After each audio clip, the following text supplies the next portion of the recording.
Hey guys, and welcome to an exclusive Patreon video for the Final Down NFL podcast with me, Jim, and Denver Dave. Punk Raider's not with us today, so that contract is going right in the bin, Dave. I don't know what he's expecting out of an extension contract, but it's not looking good. Another holdout. Yeah, exactly. The idea of today's one, guys, we're going to, now that kind of free agency is calming down, obviously Bobby Wagner moved just yesterday to the Rams. So that's a bit of news, but for the most part, the fire sale that is free agency has kind of calmed down now. So we're going to go through all 32 teams briefly and give them a grading on what we think they've done in the free agency period, from 1 being the worst to 10 being the best. Denver Dave here, the lovely assistant, will then be calculating those results. And we'll have a look back at the end and see if we actually agree with ourselves when it comes to it. We're going to go alphabetical order. So, Dave, that means we start with the Arizona Cardinals. Yeah, the one thing we want to mention is we are looking at, as you mentioned, who's coming in versus who's left. So if you've got a team who's done really, really well and signed 3 key players, if you've lost 10 key players, you're not going to grade well. So it's not just about who you've signed. It's that bar of who you've signed against who you've lost. So that's kind of where we are, I think. And as much as I'd like to be able to pull this from my head, I do have my computer here that gives us information, so I will be referring to that. So apologies, I'm not looking at the screen too often, but yeah, it's best to have the information correct rather than looking good. Just make up names, no one would know. Could do. So we're going to start with the Arizona Cardinals, and this is going to be pretty quick, Dave, because the people they brought in basically counts as Nick Vigil, the outside linebacker from the Vikings, for just under $2 million. And I can't even really Madden 21. Can't even really count Will Hernandez at guard because he's a bust for the Giants. So, with Arizona, it's who they've lost, right, rather than who they've gained, because they've only re-signed a couple of players, and that's it. Yeah. So Hernandez is a bit of a funny one because he was in a bad offensive line, so it's not as though he's got talent around him. So it's worth a bit of a punt on him, I think, because they're probably not paying him a great deal. But I think, again, for them, it's how much they've lost. Well, look at it. I mean, Christian Kirk, wide receiver, has gone to Jacksonville for $72 million. There's no way they could have competed with that. Chandler Jones, the 32-year-old outside linebacker, has gone to the Raiders, because when you get to a certain age, you have to go to the Raiders. Chase Edmonds, the running back, he's gone to the Dolphins with their committee of running backs. Jordan Hicks and Jordan Phillips on the defensive side of the ball, and Ezekiel Turner. Oh, sorry, Ezekiel Turner's done a re-sign, but yeah, Jordan Hicks and Jordan Phillips are big losses in the middle of this team. I can't see what they're doing this offseason apart from losing a lot of their key players and beefing with their QB. Well, we know exactly what they've done. They've had to retain the players that they've got, and it's that thing I always say. People say the cap's not real. It is. And when you spend so much time, when you spend so much time kicking the can down the road, sooner or later you have to pay for it, and it's their turn now. They've spent so much time bringing in, and we've seen it over the past couple of years. They've really gone for it and bought in players in a win now mode, and just not won, unfortunately. Yeah, DeAndre Hopkins, JJ Watt, AJ Green. Can I be the first one to give them a grade? Do it. Let's do it and move on. Right. Can we? I just want to get the score in. We always have an argument at work about this when we do scoring. Okay. For me, a 5 is fine. A 5 is middle of the road. Yeah. So if you get a 6, that means you're slightly positive. It's above. So if I say 5, it doesn't mean it's bad. A 6 is okay. You are ahead of par, but only just. We get it. 7 is good. 8's really good. 9's brilliant. 10's Broncos. So that's kind of where we are. All right. Okay. So Arizona Cardinals, you ready? 2. I was going to say DOS. Yep. DOS for me as well, mate. I think all they've done is lose strength at the line of scrimmage, which they were never good at dominating the line of scrimmage anyway. Mm-hmm. And they've kind of lost a bit of strength down the spine. Yeah. So it just feels they're a little bit of a weaker team. I still think they're a good team. And this isn't about how good they'll be next season. When we say 2, it doesn't mean they'll be a bad team next year. It's just that they're significantly weaker coming out of free agency. If they draft brilliantly, well done. And if you think You know, about what all the happened to better them at the to end of the season, they should have been pushing on. You know, they absolutely, their balloon popped near the end of the season, and it just all went wrong from there. And you think like at least Jim Irsay, for all of his bluster, at least he went and got someone in free agency. At least he went, okay, I need to go and I need to sort this out. I need to change something. All the Cardinals have done is get weaker. So they're 2 they're points, the big man. losers for me. 2 points. Let's move on then to the Atlanta Falcons. As far as I can see, there are 3 big moves in. The first one being Marcus Mariota at QB, because obviously Matt Ryan's gone. They're paying him $18.75 million for 2 years. So that is kind of starter money. I think they're going to be expecting to start him week 1. Casey Hayward, cornerback from the Chargers. Sorry, he was at Vegas, wasn't he? Sorry, for at least a year. He's almost 33-year-old as a cornerback. That's not good. And they've re-signed Cordell Patterson. So that's the other big bit of news. Other than that, it's all kind of all surrounds, basically. So the big news is Matt Ryan's gone. There's a few decent players. Russell Gage is gone. Decent players in, but nothing major. Yeah, but Russell Gage gone. Matt Ryan gone. They've re-signed Cordell Patterson, and they've signed Marcus Mariota. Dante Fowler's gone. Hayden Hurst is gone as well. Yeah. There's a couple of others, but I mean, like for the big money, I was thinking. Yeah. So yeah, it's again, it's. Oh, I'm first. He's gone to the Jags as well. Yeah, we'll alternate. So I went first last time. You go first this time. Just because I think it's fair that way, because I don't want to be led. Let's say 3. It's still terrible what's happened to them. They're still markedly weaker than they were last year, and I don't even like Matt Ryan, but he's better than Marcus Mariota. And for sure. You're losing a Lucon on the linebacker. You're losing Russell Gage, wide receiver. Retaining Cordell Patterson doesn't mean anything because we know he can blow hot and cold. So there's no guarantee he's going to be as good as he was last year, next year. So it's a 3 for me. I'm going to go a 4. Now, the only reason being is I think they could potentially switch Casey Hayward into playing more of a safety role, and really, because they've got really young cornerbacks, and have him there as someone who can influence. And I think what they've done, although in the short term with the likes of, with losing Matt Ryan, I think they've got themselves out of a tricky position contract-wise. Oh, absolutely. So the only reason I'm putting a 4 is either way, next season they were going to be rubbish, but I don't think they're any worse because of free agency than they were previously. I think all they've done is set themselves up to be more successful in the future. Dead cap, as we mentioned, they've got 67 million dead cap. They're destroying next season correctly, in my opinion, and they'll still be reasonably competitive in their division. I mean, the division's rubbish, but they got 7 wins last year. Destroying next season for success in future years. That's not what Arizona have done. So it's the kind of the flip on that. So I'm not as bad in it because I get what they're doing. I 100% get it, and I buy into it. So I'm cool with that. So I'll go a 4. Okay. But they haven't improved, so I can't give them a 5. So I'll give them a 4. No. The Baltimore Ravens, they've been very quiet in free agency. They made one big splash, and that was Marcus Williams. I thought they'd folded. I didn't think they were existed anymore. They brought Marcus Williams across from New Orleans at free safety on a $70 million deal, 5 years. 32 of that's guaranteed. So they've beefed up the secondary there, and they brought Morgan Moses across from the Jets at right tackle. That's it. Re-signed Patrick Ricard.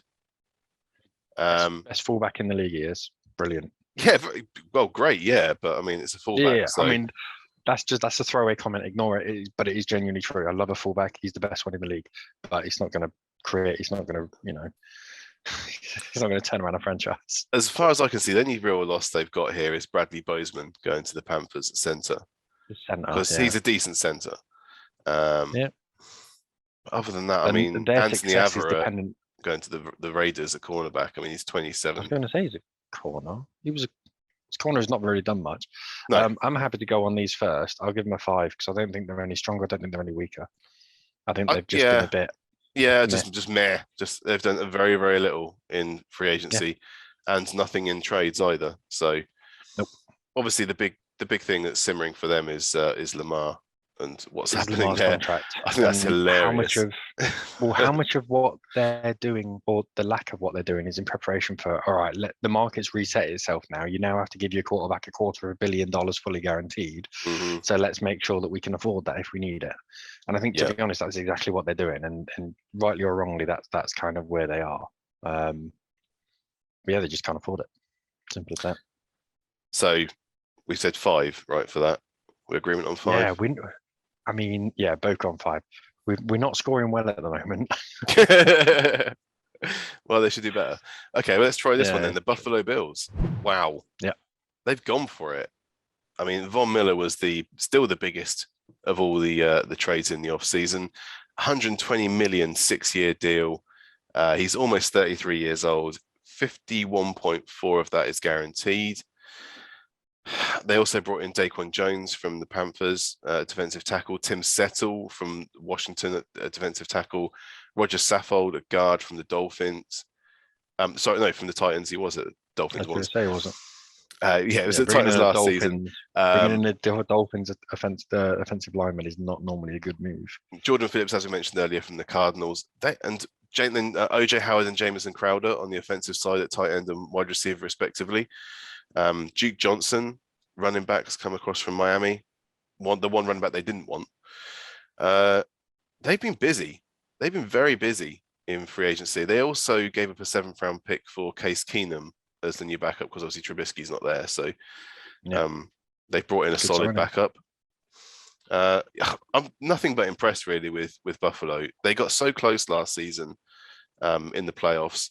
They were tipped to go all the way, and they've kind of doubled down. They know they've got their franchise quarterback there, and they're really pushing on the defensive side. It was the least in scoring as well. Yeah, their big issue last year was pass rush. They drafted a couple of new pass rushers, so they're going to be a year older, and you brought Von Miller in, and everyone's going nuts about this. What is it? 6-year, $120 million deal.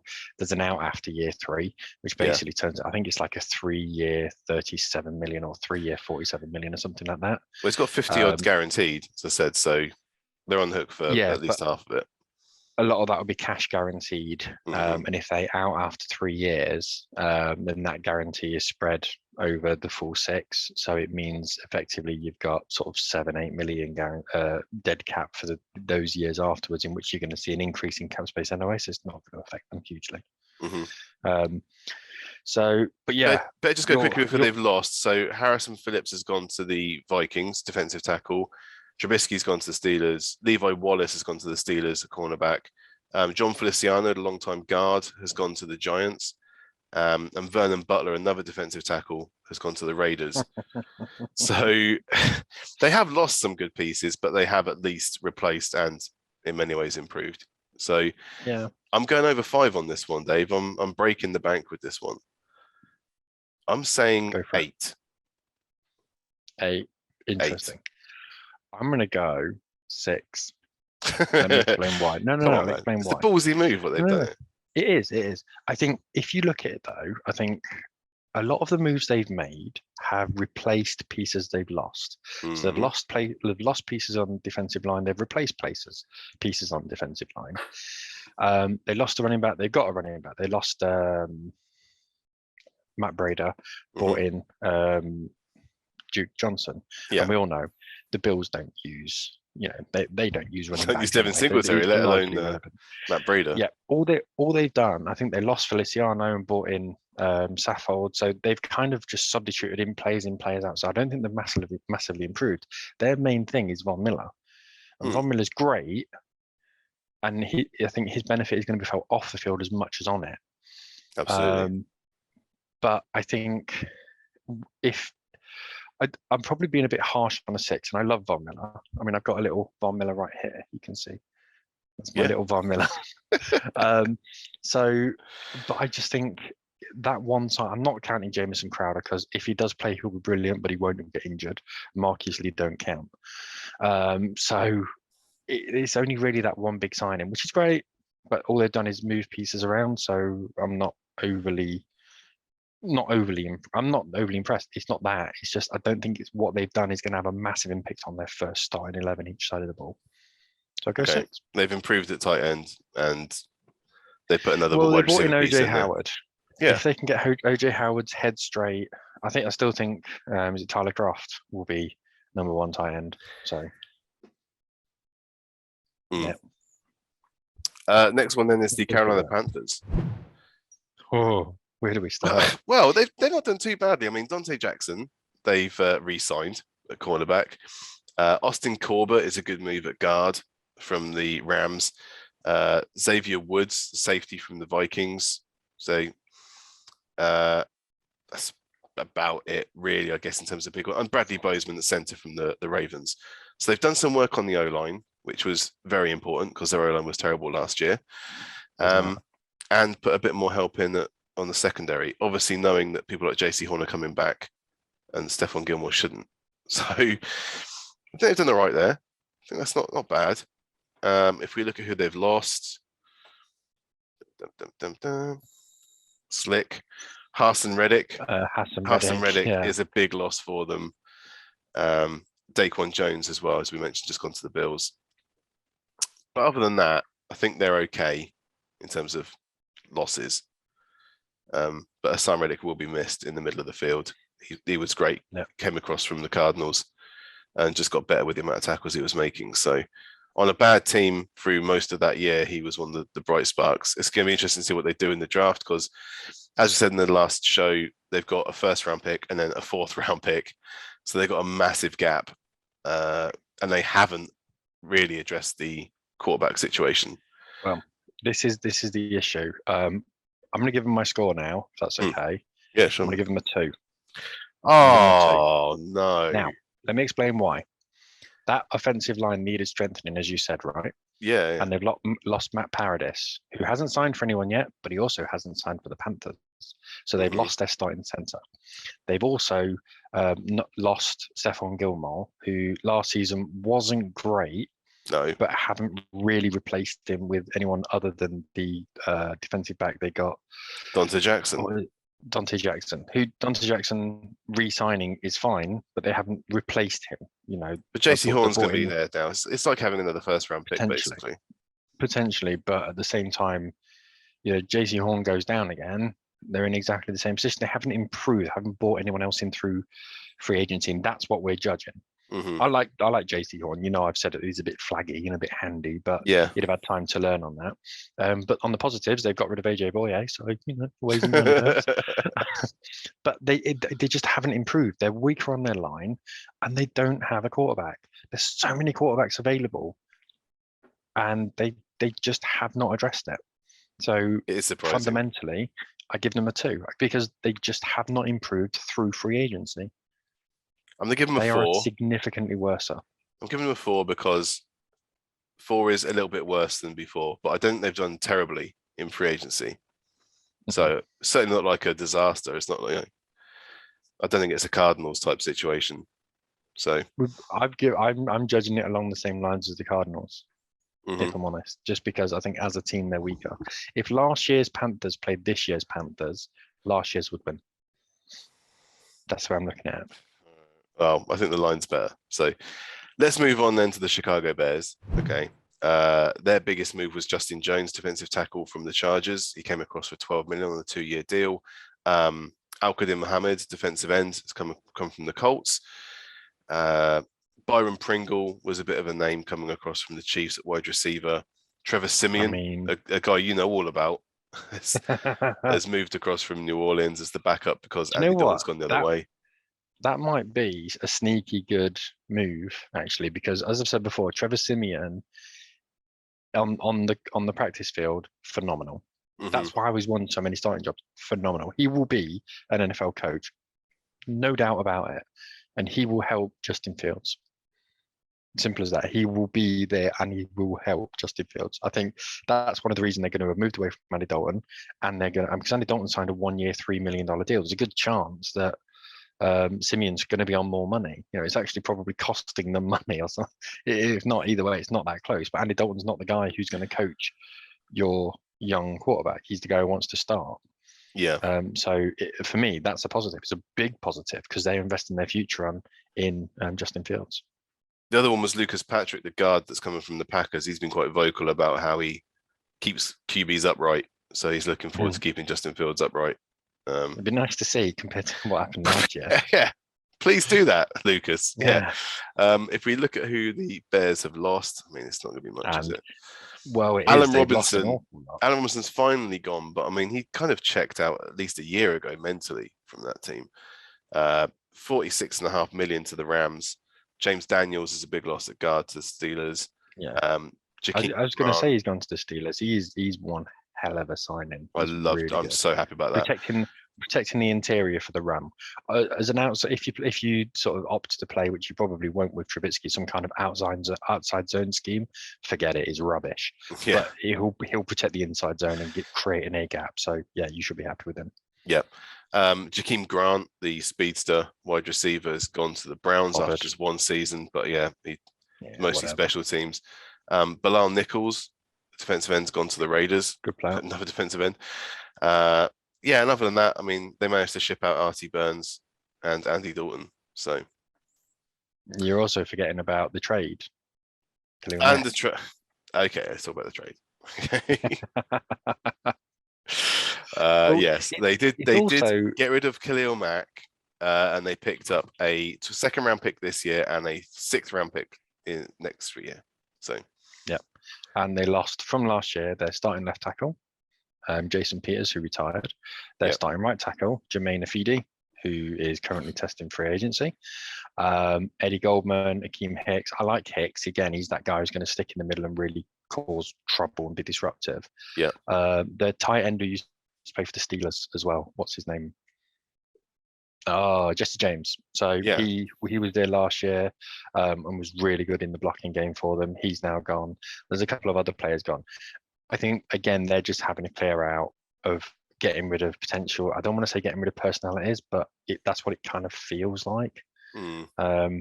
Because they're in that position where they had loads and loads of first round picks who now are going to need paying, and these are third round picks who really came through, like Jackson as well. So Eddie Jackson is going to need paying and paying big. So they I think they're nailing their flag to the mast. New GM in saying, okay, we want our guys, because Akeem Hicks is great. I love Akeem Hicks. It was like 32, 33. Yeah. So I'm going to rate him a 6. I know you're going first, but I've gone first on that one, so I'll blow my load early. But I'll go 6. And the only reason I'll go 6, I know, right? The only reason I'll go 6 is because I get what they're doing. Okay, I'm going to go for a 5 because although they brought in some good players, they've also lost some good players. But I think it was right to finally move on Alan Robinson and Khalil Mack as well. Khalil Mack's production's gone down, so they got a fairly decent deal for him, as far as I'm concerned. Well, this is the funny thing. You know, he's gone to the Chargers, and everyone's going, "Oh my God, the SUS is going to be amazing." I'm like, all right, they bought in a cornerback. Yeah, they bought in a cornerback. I will go into the Chargers later on, but they bought in a cornerback who's had a couple of good seasons, and Khalil Mack who's not been right for a couple of years. You'll have to excuse me if I don't fall off my chair. Yeah. So that's the Bears done. Let's move on to the Cincinnati Bengals, the Super Bowl losers.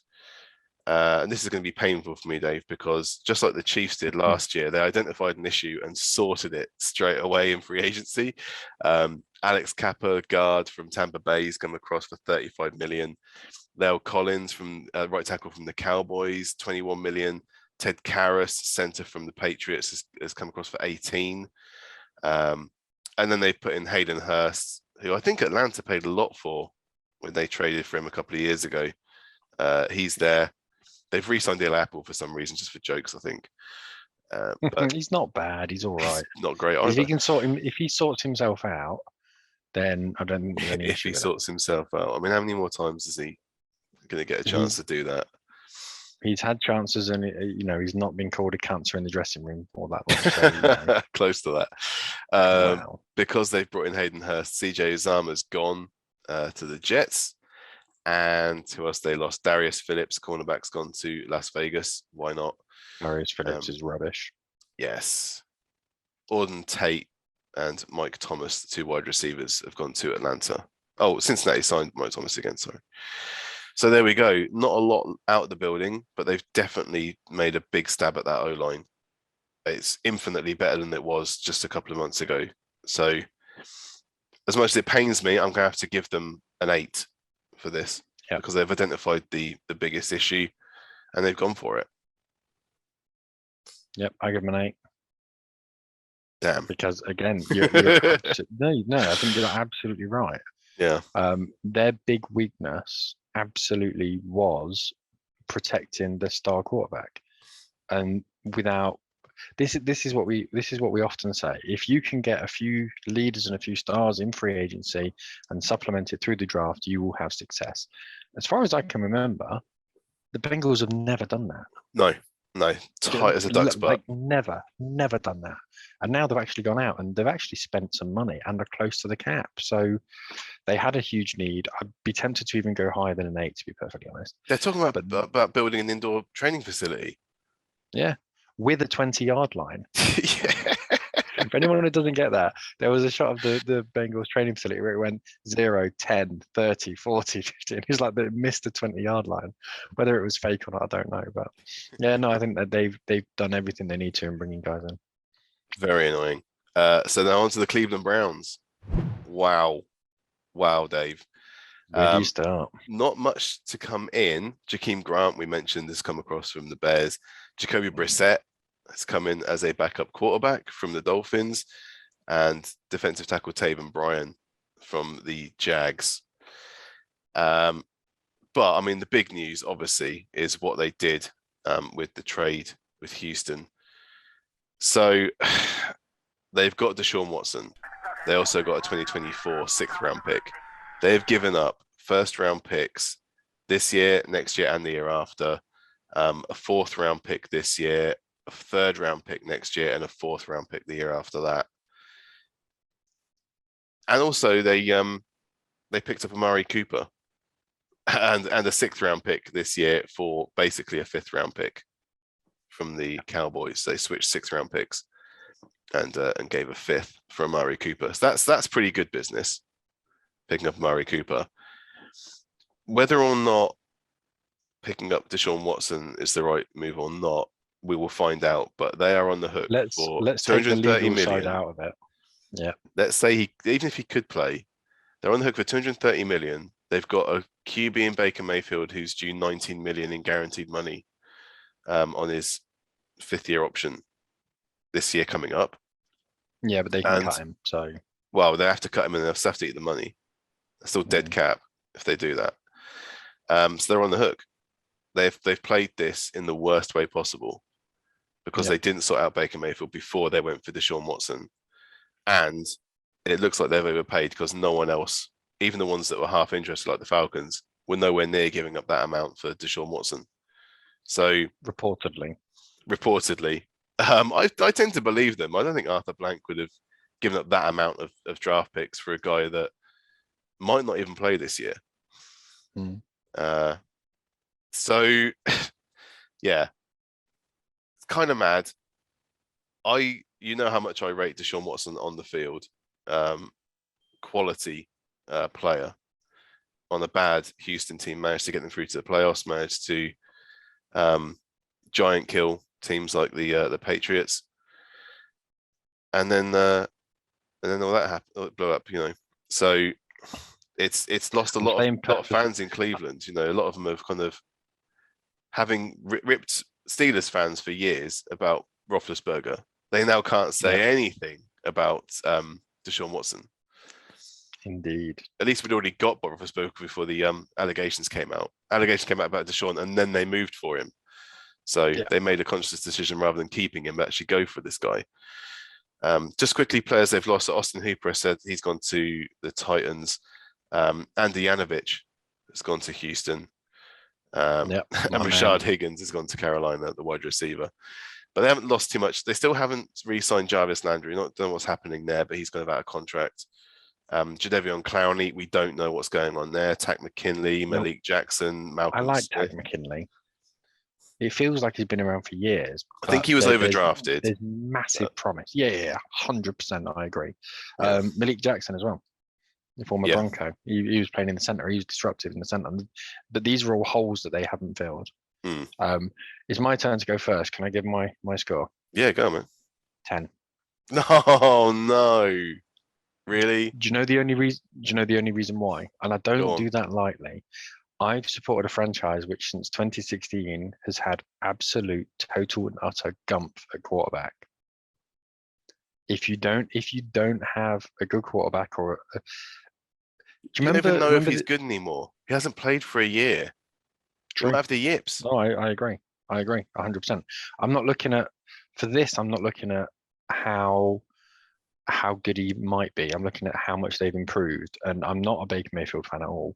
Do you remember the AFC playoff games last year when you Yes. had the likes of Adams, Burrow, and what Adams. Mahomes were doing in did I say Adams? You mean Allen? Josh Allen, Burrow, and Mahomes. They were playing at a different Yeah. stratosphere. They were playing at a level that Baker Mayfield does not even aware exists.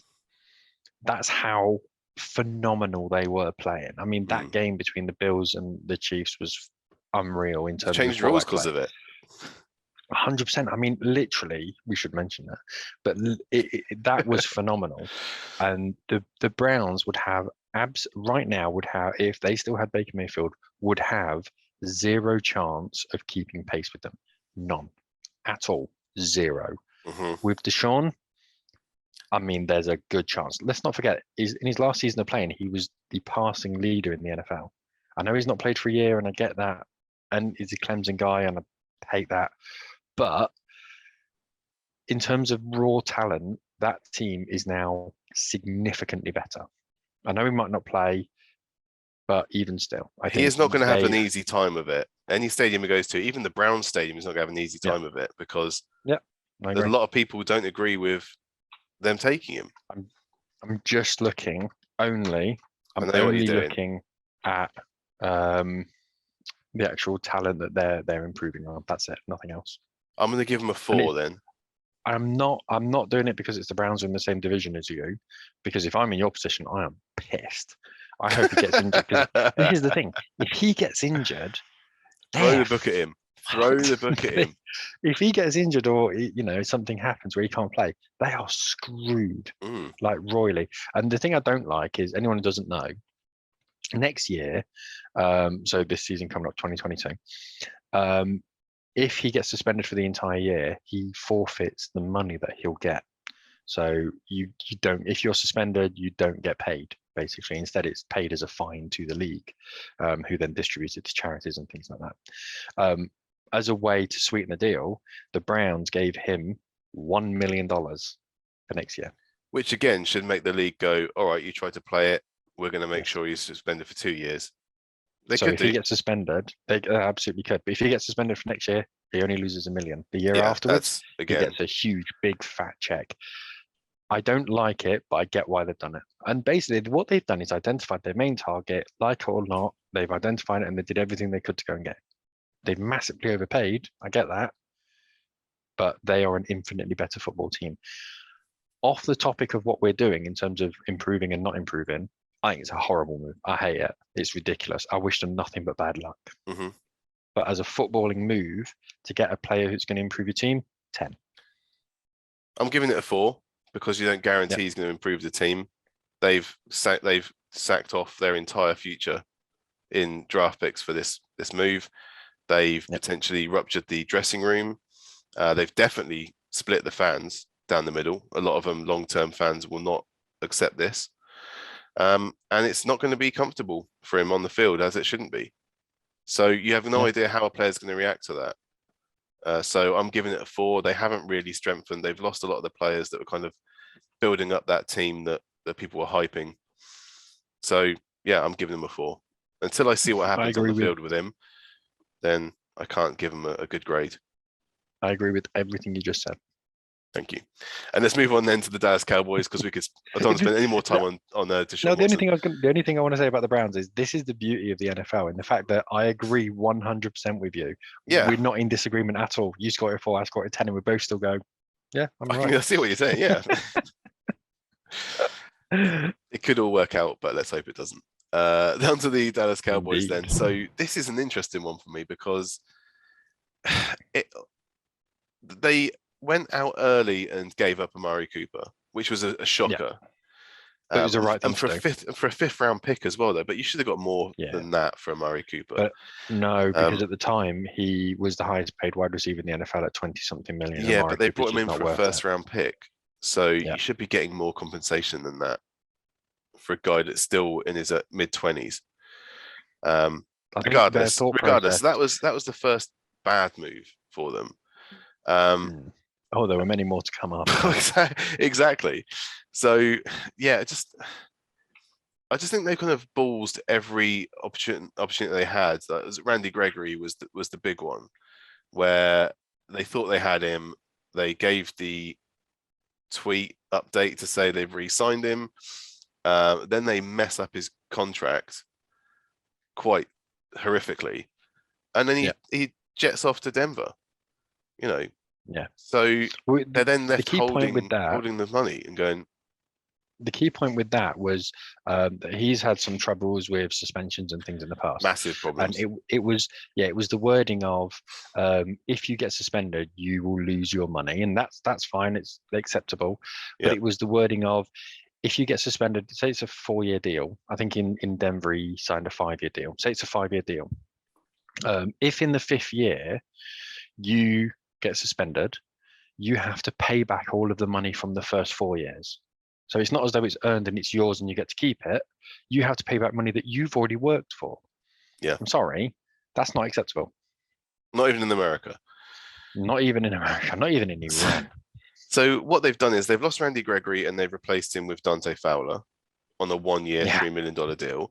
And they've lost Amari Cooper. They've replaced him with James Washington, the 3rd wide receiver at the Steelers, on a $1.1 million 1-year deal. Decent player. He deserves more money than that. He's a good player. He's a decent player. Yeah, he doesn't really drop much. Nope. But he doesn't get targeted too much either. So, but they've lost Randy Gregory. They've lost Cedric Wilson to the Dolphins. Lyle Collins, who we mentioned earlier, has gone to the Bengals. Connor Williams, their guard, has gone to the Dolphins. We haven't got to that yet. Even Greg Zuerlein. Greg the Leg has upped and left. He's gone to the Jets. So it just feels like an off season where they've managed to mistake every move they're doing. You know what I mean? And scrambling around for whatever's left, basically to replace. So they're worse than they were last year.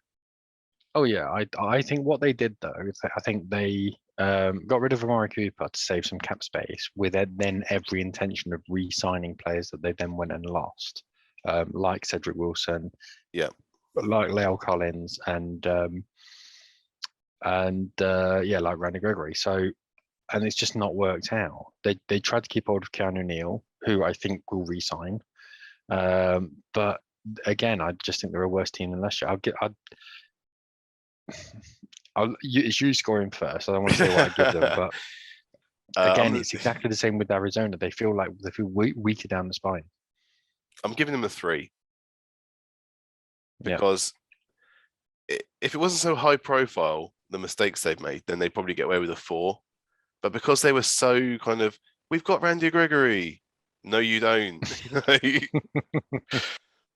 We've let go of Amari Cooper. No one was expecting that, so it's how you pitch it. So is it, are they weaker, or is it that free agency is a disappointment? Because I agree with you. If it's free agency is a disappointment, it's a 3. Then I'd give it a 3. But I don't think they're significantly weaker, so I'll give it a 4. I think they're a bit weaker generally, but I'll still give it a 4 because the players they've lost. I'm not. It is, but I'm not a massive Connor Williams fan. I think he's okay. But he's young and room for improvement. Yeah, but the thing with Lyle Collins, I don't think they could have ever paid him that much. I don't think it was ever on to keep him. So I'm not going to blame them too much for getting rid of him, because I think it was never really on. It was going to remain there. But ultimately, they are a lot weaker than they were. So that's why I'd go one step below being neutral. So I'll give them a 4. Give them a 4. Okay. Right. Let's quickly move on then to the Denver Broncos. It's going to be interesting, Dave. You've been busy. Is the the operative word here. So Randy Gregory just mentioned he snapped him up for 70 million 5-year deal. That could go one of two ways. Yeah, 28 is fully guaranteed. Yes, 28 is guaranteed. DJ Jones, defensive tackle from the 49ers. That's a good move. He's just turned 27, Very so good plenty move. of tread on the tires there. You also got Kawan Williams from the 49ers, cornerback, he's just over 30. And Tom Compton, another San Francisco 49er guard. You've brought him in as well to help out on that offensive line. So Billy Turner from the Billy Turner used to play for the Broncos. He was then a right guard and left guard actually at the Packers, playing with Nathaniel Hackett, and ended up moving to right tackle. And in the playoffs, actually covered at left tackle for the missing left tackle whose name I can't remember in Green Bay. David Bakhtiari. David Bakhtiari. So he was the guy filling in at left tackle, and he used to play in Denver. He's now come back and signed a 1-year, $2.5 million deal. He'll be the right tackle. Good signing for us. Yeah, there was someone else we signed as well, but I can't remember who it was. I was gonna say, you've lost Teddy Bridgewater. He's gone to the Dolphins. Got it. Or Teddy 2 yards. Excuse me. So yeah, the big move obviously was that you got off the pot in terms of getting a quarterback. You've taken Russell Wilson out from the Seattle Seahawks. You also gained a 4th-round pick this year, but you gave up a 1st-round pick this year, a 2nd-round pick this year, a 5th-round pick this year, a 1st-round pick next year, and a 2nd-round pick next year. Drew Lock, Noah Fant, and Shelby Harris. Yeah. Bargain of the century. 9th pick this year, 32nd pick next year in the 1st round. I have no issues with it whatsoever. We've been searching for so long. For a quarterback. I think we've underpaid. You've now got the 3rd best QB in the league, in the division, so congratulations. You'd rather have him than Justin Herbert then? Take age out of it, yes. Take pure talent. Forget if they're both 25. I'd rather have Russell Wilson. But they're not. They're not. Now put age back into it. Would you rather have Justin Herbert or Russell Wilson? Russell Wilson has proven that he can go and do it once, but he's also and throw it over the middle once as well. But he's also got to other Super Bowls as well and had playoff wins. One time he did it was against you. How many playoff wins? It's true. I know. This is why it hurts so much. How many playoff wins has Justin Herbert got?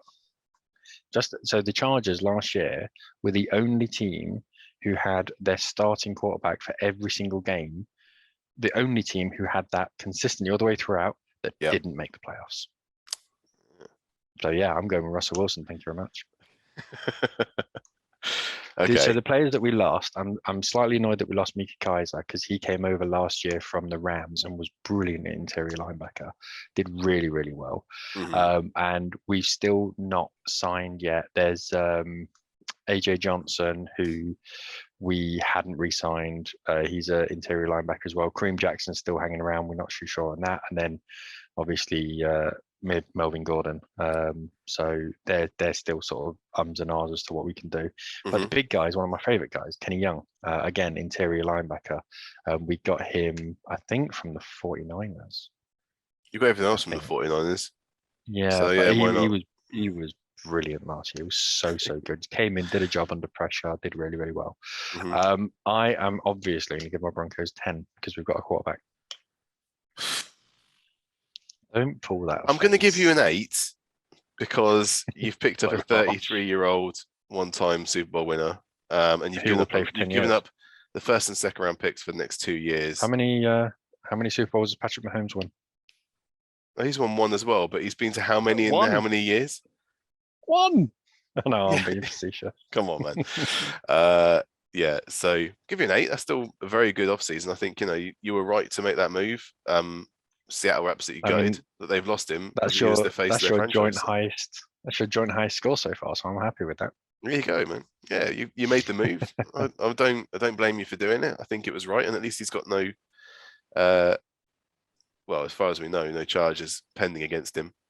Just makes cringy Jesus tweets all the time. Hey man, So as long I as you will turn that read off, those all day long. I have I have nothing against that. Man's police are his embarrassing, own. embarrassing. Hang The, on, I'm the not even gonna Detroit say what I was Lions, gonna say. the Detroit Lions. Okay, Yeah, pretty quiet in the off season.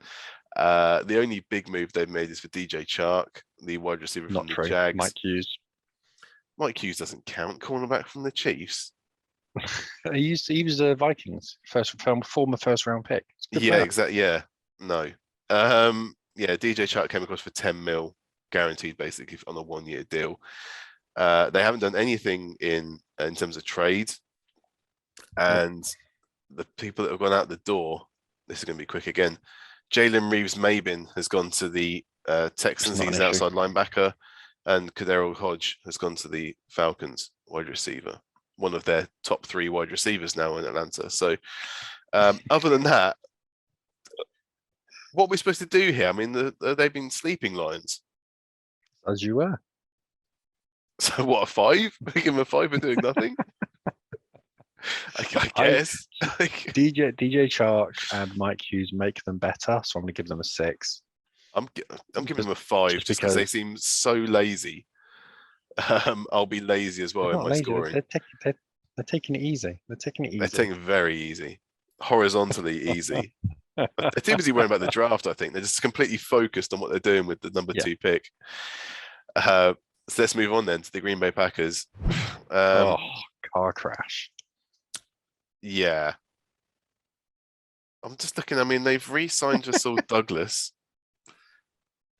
re-signed Robert Tonyan, signed Jaron Reed, defensive tackle from the Chiefs, and Pat O'Donnell, who is the punter for the Bears. That's it. That's it. Well, and if you look you've at got what to they've remember lost, you got to remember Rasul Douglas. Halfway through last year, he had that game-winning interception, and one of the comments I made is, "Good for him. This might be the top of his career. Really good for him."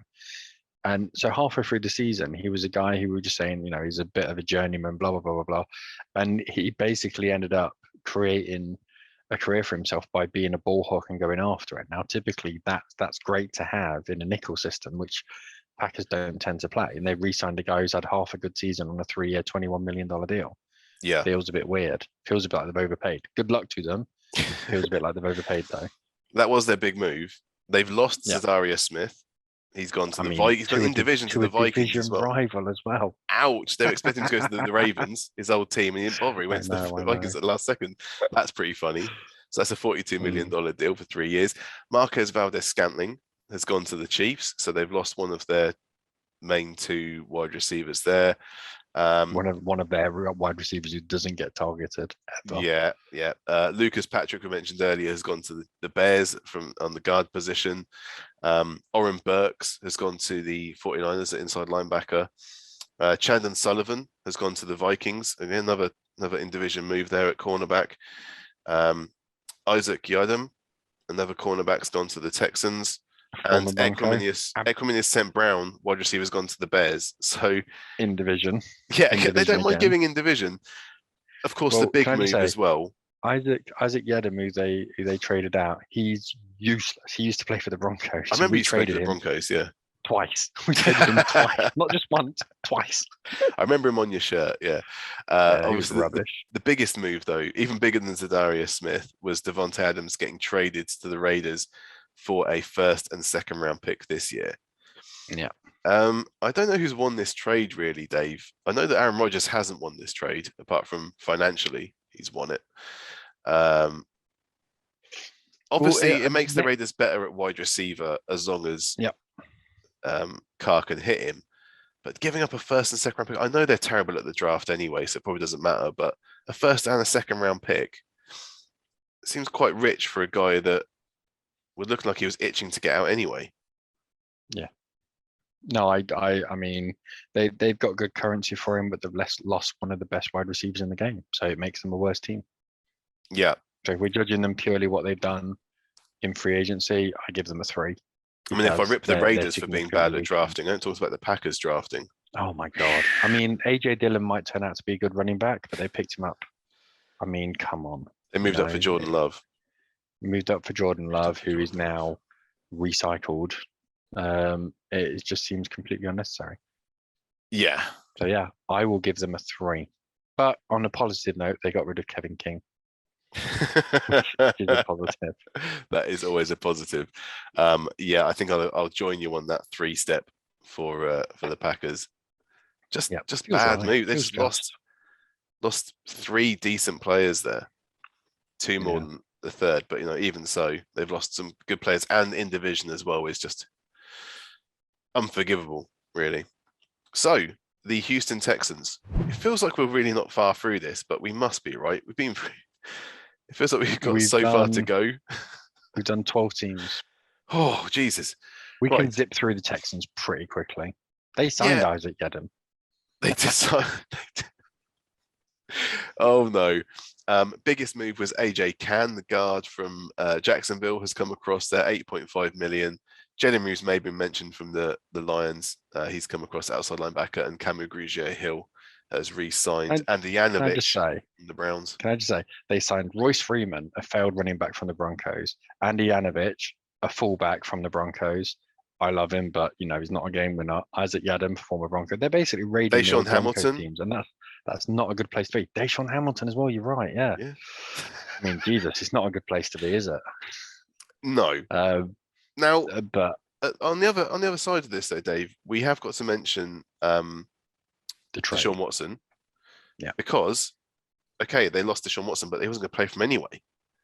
So they've actually gained 3 first-round picks. It's the first time they got a first-round pick since 2019. Regardless of this, they've now got 2. So they've got a load more in terms of draft capital to play with. Finally, they've got a chance to do something in the draft. They've got a new GM. I'm kind of encouraged by what they did in the last draft. So I don't think it's going to be absolutely terrible for them. I mean, they have lost Justin Reed at safety. He's gone to the Chiefs. That's a good move for the Chiefs because Justin Reed is a quality safety. But other than that, they've kind of kept. I mean, there wasn't a lot there to begin with, but they've kept kind of the good stuff there. So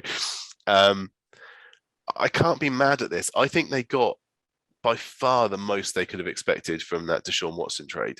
I think they've kind of fleeced the Browns for that amount of picks. So I'm giving them a 6.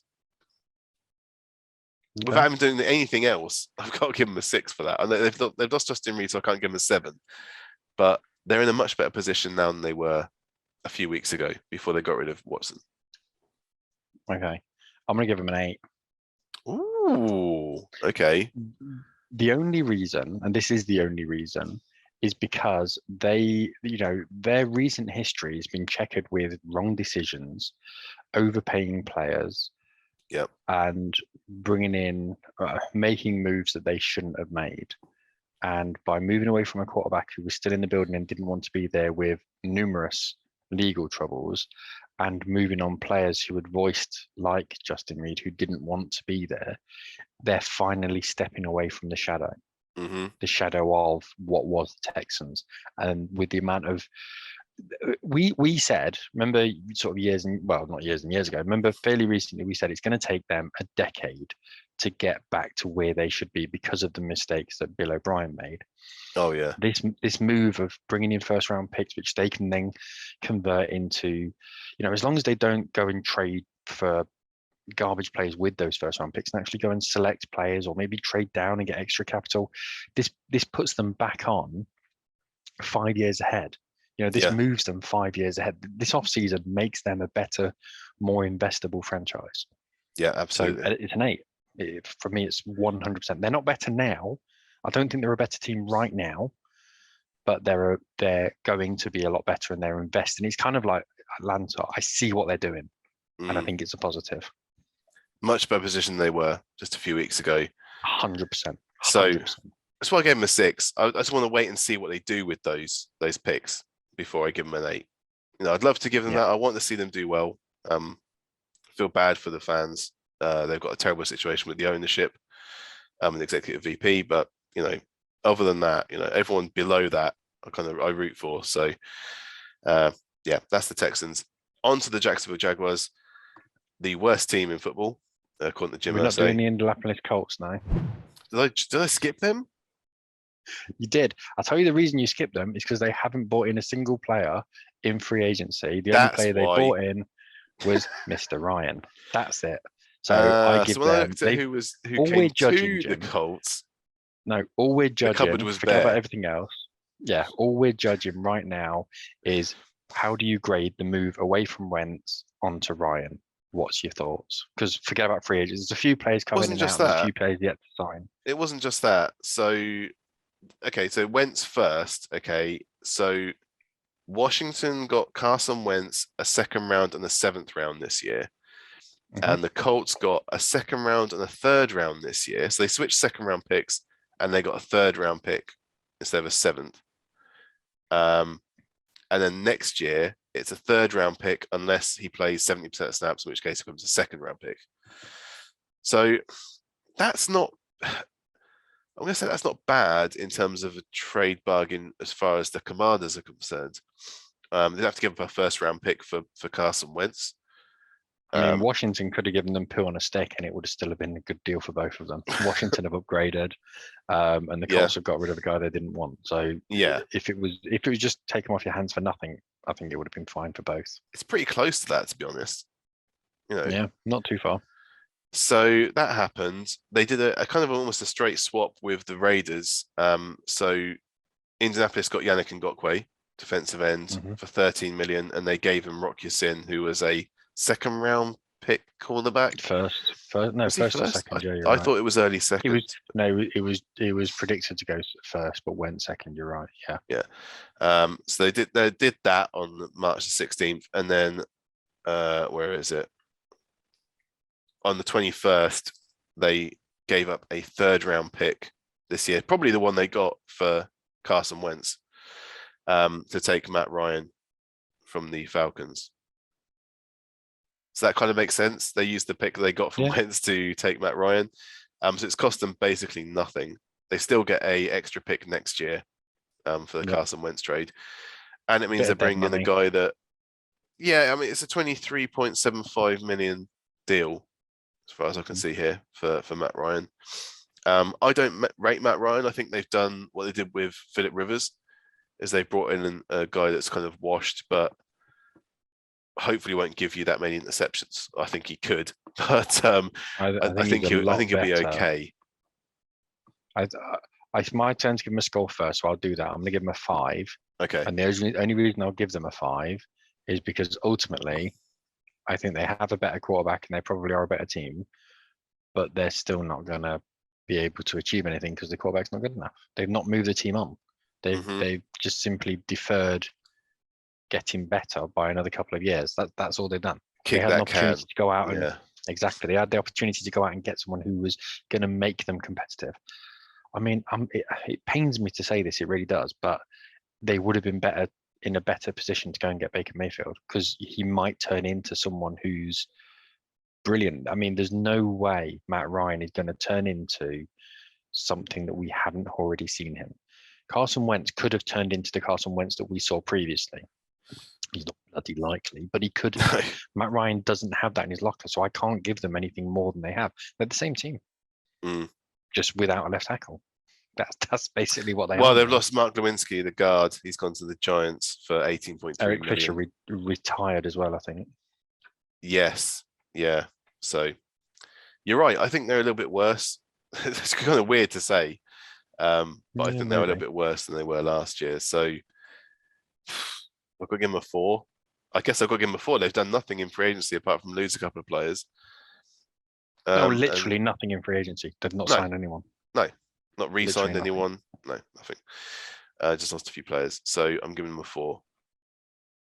Jags. Let's move on to the Jags. They've been busy. So Christian Kirk was the overpay of the century. A 4-year, $72 million deal for the wide receiver from the Cardinals. I mean, you say this. We had this on our previous episode. Almost every deal they've given on there's an out after 2 years.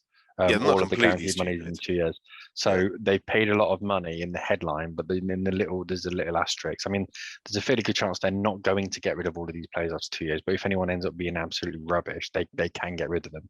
They're not tied in as much as we think. And they had the money for it anyway, so it wasn't as if they couldn't do this. Yeah, Brandon 100%. Scherf was a good move, guard from Washington. Agreed. Foyesade Alokon, the linebacker from the Falcons we mentioned before, he's another good Phenomenal move. Yeah, Darius Yeah. Williams, Rams cornerback, he's a starter, so he comes straight in. Can improve them. You got Folo Futukasi, defensive tackle from the Jets, another fairly decent phenomenal move. Really good move. Zay Jones from the Raiders, I think that's a little bit reaching, the wide receiver there. Not bothered about that. Evan Ingram, tight end. I think he was a bust at the Giants, but could work out down in the sun. Well, that's the funny thing. So when in his first season, when he had Eli Manning, he looked legit good. Like he had flashes of genius, but after that, he's had no one thrown at him. And they've basically got him. He's 28 now, around about 28. Yeah, 27 and a half. Yeah, so he is going to be. He's on a 1 year, was it 8 million or something, and that is basically the franchise tag for a tight end. So all they've done is basically franchise tag the tight end who can come in and be brilliant. So absolutely, it's a fantastic move. It's a bit weird that they traded in season for Dan Arnold, and they switched CJ Henderson tight end, and they've just brought in another one. But whatever. Fairly good move there was Arden Key, came in recently from the 49ers, the defensive end. That might work out pretty well, especially if they're going to also take an edge player at number 1 in the draft. But yeah, Arden Key's pretty decent. Other than that, so who they've lost? Well, do you remember what I said to you? Yeah. I said Miles Jack would be a fantastic signing for the Steelers. What happened? He is. Yeah, I'm very happy about that. He's got Miles Jack has gone to Pittsburgh. Andrew Norwell, he just Washington. He fits that scheme so well. Mm-hmm. So yeah, you could see it coming a mile off, and I called it. So yeah, I'm very happy with that. DJ Chark, we mentioned, has gone to the Lions. Wide receiver AJ Cann, we've already said, has gone to the Texans. The guard. Yeah. Damian Wilson, outside linebacker, has gone to the Panthers. Taven Bryan has gone to the Browns. Just a lot of nothing. Yeah, not an enormous amount. No, so I think they've got better in the off season. No trades to speak of, which is kind of rare for the Jags, but they're building. So I'm going to give them a 7. Interesting. They haven't brought in like A-star players, but they have at least brought in improvements. They've made an effort, and I like it when a team makes an effort, because they've got the guy that should be their franchise quarterback moving forwards. Yes, absolutely. And I think what they've done is bring pieces in around them. They've brought in blocking tight ends, brought in people on the offensive line. Yep. Couple of wide receivers. It might work out. It might not. If it doesn't, then they move them on. And they had a soft belly last year. They were good sort of rushing from the edges with Josh Allen, the other one. Yep. And what was him? Yetur Gross-Matos. He, again, rushing from the edge, they were absolutely fine. So they needed to shore up the middle, which they did with Fatukasi and Olakun as well. Mm-hmm. So I like the moves that they've done, and I think they're significantly better. So I'm going to give them a 9. Because they're putting pieces around the most important position in sport, which is the starting quarterback. Yes. It's 100%. Forget about how much money they've paid. It's what they needed to do, and they've done it. So you can't moan. And they've got early picks in every single round. Find a couple of stars, bring in Hutch, and again, you're shoring up that defensive line. Pretty soon, we could see the return of Saxonville. I mean, not bloody likely. That'd be nice. We might, because nice. They've actually got in that division as well. I mean, I'm not being funny, but Matt Ryan's not running away from your pass rush, is he? Let's be honest. Marcus Mariota's not either. Neither's, well, it's the same division. But Tannehill's probably not going to be getting away from it, and neither's Davis Mills. Yeah, so, I was thinking about the South. Yeah. Don't worry, man. It's the same dude. Marcus Mariota and Ryan Tannehill, the same dude. But yeah, that pass rush could become more of an impact, and I think they've really improved. Forget about the money. Money doesn't matter. They've got talent. Yep. So fingers crossed. They're not going to win anything, Jags. But hopefully a few more games. Oh, they will. If any team can improve, or any team that will improve most, it will be the Jags next year. I think they will win significantly more. And also, do you know what? Free agency. I'm going to say that their biggest signing has been Doug Peterson as well. Because he's getting rid of Urban Meyer. Yeah, 100%. Let's move on to one of your favorite teams, the Kansas City Chiefs. They Boo. have been busy again in free agency. Last year they fixed the O-line. This year they've gone a bit kind of everywhere else. So the biggest move was Justin Reed, the safety from the Texans, because obviously they've moved off Tyrann Mathieu. So that's a $31.5 million deal. Marquez Valdes-Scantling and Juju Smith-Schuster have come across wide receiver from Green Bay and Pittsburgh, respectively. Derek Nardi, he re-signed, as did Andrew Wiley, so defensive tackle and tackle there. And Ronald Jones came across from Tampa Bay at running back. So they're quite happy about that. Now, of course, there has been a gaping hole in the wide receiver room because they've managed to lose. Byron Pringle has gone to the Bears. They managed to lose Byron Pringle, that's right. And also Tyreek Hill has gone to Miami. Now, they've given up quite a lot, Miami, to get him. They gave up a first, second, and fourth rounder this year and a fourth and sixth rounder next year. Now, I can't help thinking that you shouldn't give Kansas City that many picks because Brett Veach knows what he's doing in the draft.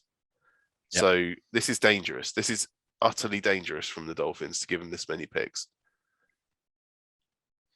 I had a row with a Dolphins fan who was ecstatic at picking up a 30-year-old speedster who has in year one had trouble actually catching the ball.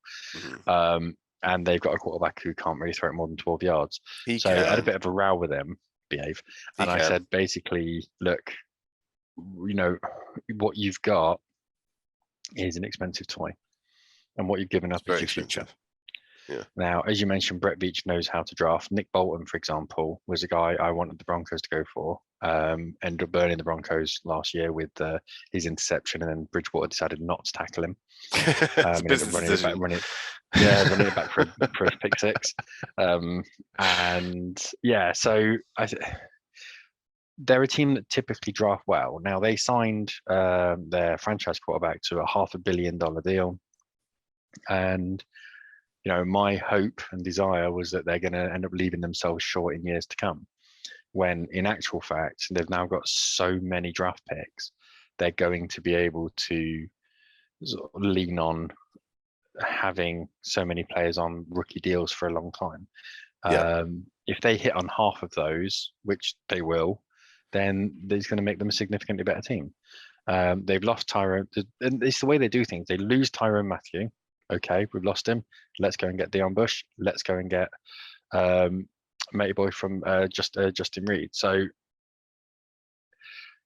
everything they do, it seems there's a plan and it's structured and the way they do it. And they absolutely fundamentally should not have given the contract to the contract that Tyreek Hill got in Miami. I mean, that's not a contract that the Chiefs would ever give. So it wouldn't have made sense for them to re-sign him on that deal. So it's all just a bit sensible. And I think everything they've done makes sense. The only thing they don't have now is an outside threat. I know Marquez Valdes-Scantling is a quick guy, but his speed doesn't relate to pads. I mean, this is the thing. When you look at a player's 40 time in the combine, that's a 40 time in running shoes, not cleats. A lot of the time they're wearing running shoes and they're wearing shorts and a t-shirt. You stick pads on the guys and they slow down significantly. Tyreek Hill is a freak because he doesn't slow down. Mm-hmm. He speeds up with pads on. And Marquez Valdes-Scantling doesn't maintain the same speed with pads on. He just doesn't. I'm not worried about this, Dave. This is a deep draft for wide receivers. This is a deep draft. That's the issue. They're going to go and draft a couple of guys, a couple of speedsters. They've still got Mecole Hardman as well. I was thinking, so the issue simply is that this is far too sensible for them. I wish they'd have just hamstrung themselves and really given a massive deal to Tyreek Hill, and they haven't. They've made sensible moves. Yeah, it's best to get off a player before they burn out. So it's a lot of draft capital has been given up there. I know you're losing. 30-year-old speedster. You are losing though one of the most dynamic players in the league, and he still is. Okay. One of the most dynamic players. The other big loss for them was Charvarius Ward, cornerback. He's gone to the 49ers on a $40.5 million deal, 3 years. Other than Listen, man, Javarius Ward is not worth a 3-year deal for 40 million. I'm sorry, fundamentally, absolutely not. I'm not having it. He's not that good. All right. So, other than that, we're just talking about people like Byron Pringle and Austin Blythe. So, what are we grading them? Is it my turn 7. to grade, or is it No, yours? it's mine. 7. I give them a 7 because, again, they've set themselves up for success because they draft well for the next 5 years. Yeah. I'm giving them an 8 because I think they have done Totally agree. an absolute genius move. As much as it's going to hurt not having Tyreek Hill there, I think they're going to be able to replace him. And do more with those picks than they could have done if they just kept him. What's the alternative? Sign him on the money that he's given. No, I'll take his money off the wage bill and 5 draft picks, please. Thank you very much. Yeah. So the Chargers, another one of your favorite teams, Dave. Overlook the Raiders. No, I haven't. Las LAC. Vegas. That's LV. We got it down. We're looking past the Rams Las first. Vegas, Los Angeles. No, that's not how it works. All right. I have not missed them. All right, they are coming up, but they're after the Rams. So Chargers first. Big moves here. JC Jackson, they brought across from New England. We knew he was going to get signed by someone. 82.5 million, 5-year deal. Sebastian Joseph has moved across the city from the Rams at defensive tackle for 24 million. Austin Johnson, another defensive tackle, has come across from the Giants for 14 million. Gerald Everett, the tight end from Seattle, for 12 million. So some big moves there. And of course, then the Khalil Mack trade that we mentioned earlier from the Bears, although that's more of a name as far as I'm concerned than anything else. In terms of players that they've lost, it takes longer to do this now. Uchenna Nwosu was the big one. He's gone to Seattle, the linebacker, for 19 million. Justin Jones, defensive tackle. So they've brought in 2. They've got to get rid of 1 at least. He's gone to the Bears for 12 million. Chase Daniel has been re-signed at quarterback. And so is Christian Covington, a defensive tackle. So, yeah, they haven't lost an awful lot. They have got better, definitely. I think that JC Jackson's improvement on Casey Hayward because JC Jackson is at least healthy. And can back up what he mouths off with. So, well, I think JC Jackson is a very good player. Yeah, it's just that what they've done is given a 5-year, $83 million deal to a guy who's had a couple of good years. So very he's good not years, Jalen Ramsey. Yeah, very good years, but he's not Jalen Ramsey. How many times do we see players leave New England and leave that system and be a shadow of their former selves? Now, I've got confidence he's going to be okay. I think he kind of held them up for a couple of years. 82 million. It's a lot of cash for a cornerback. It's a lot of money, but they're used to having good secondary. Derwin James is still there, and Derwin James is still injured. With Khalil Mack at least they've split that with Joey Bosa, so there's a good chance now that they're going to get home a bit more because people will scheme against Khalil Mack. It will give more options for Joey Bosa. The thing is, so I'd like to think that I'm not going to say I'm an expert. I like to think I know a little bit. And how many times have you seen Khalil Mack play well in coverage? Expect Javonte Williams to get some mega chunk yards with a little handoff. I mean, it's so true. When any team played against the Bears, how much success were they getting with, short little screens and bubble routes and stuff like that? Because he can't drop off and play in coverage. You have to play him as a defensive end. You have to. Yeah, he's a one-trick pony. Yeah, I mean, it's one hell of a trick. Yeah. But as long as you've got if you can double team him because, he's the main pass rush that they've got Bosa the other side, double team him, double team Bosa and take it in turns whichever way your man's looking. So double, protect him on the weak side. And you'll be fine. You'll get away from that pass rush. The problem's going to be Khalil Mack. He's going to have one highlight a game or one highlight every 2 games, and people are going to go, "Oh, he's back. He had 1 sack. Come on, pipe down." So gradings. They've improved. I'll give them a 7.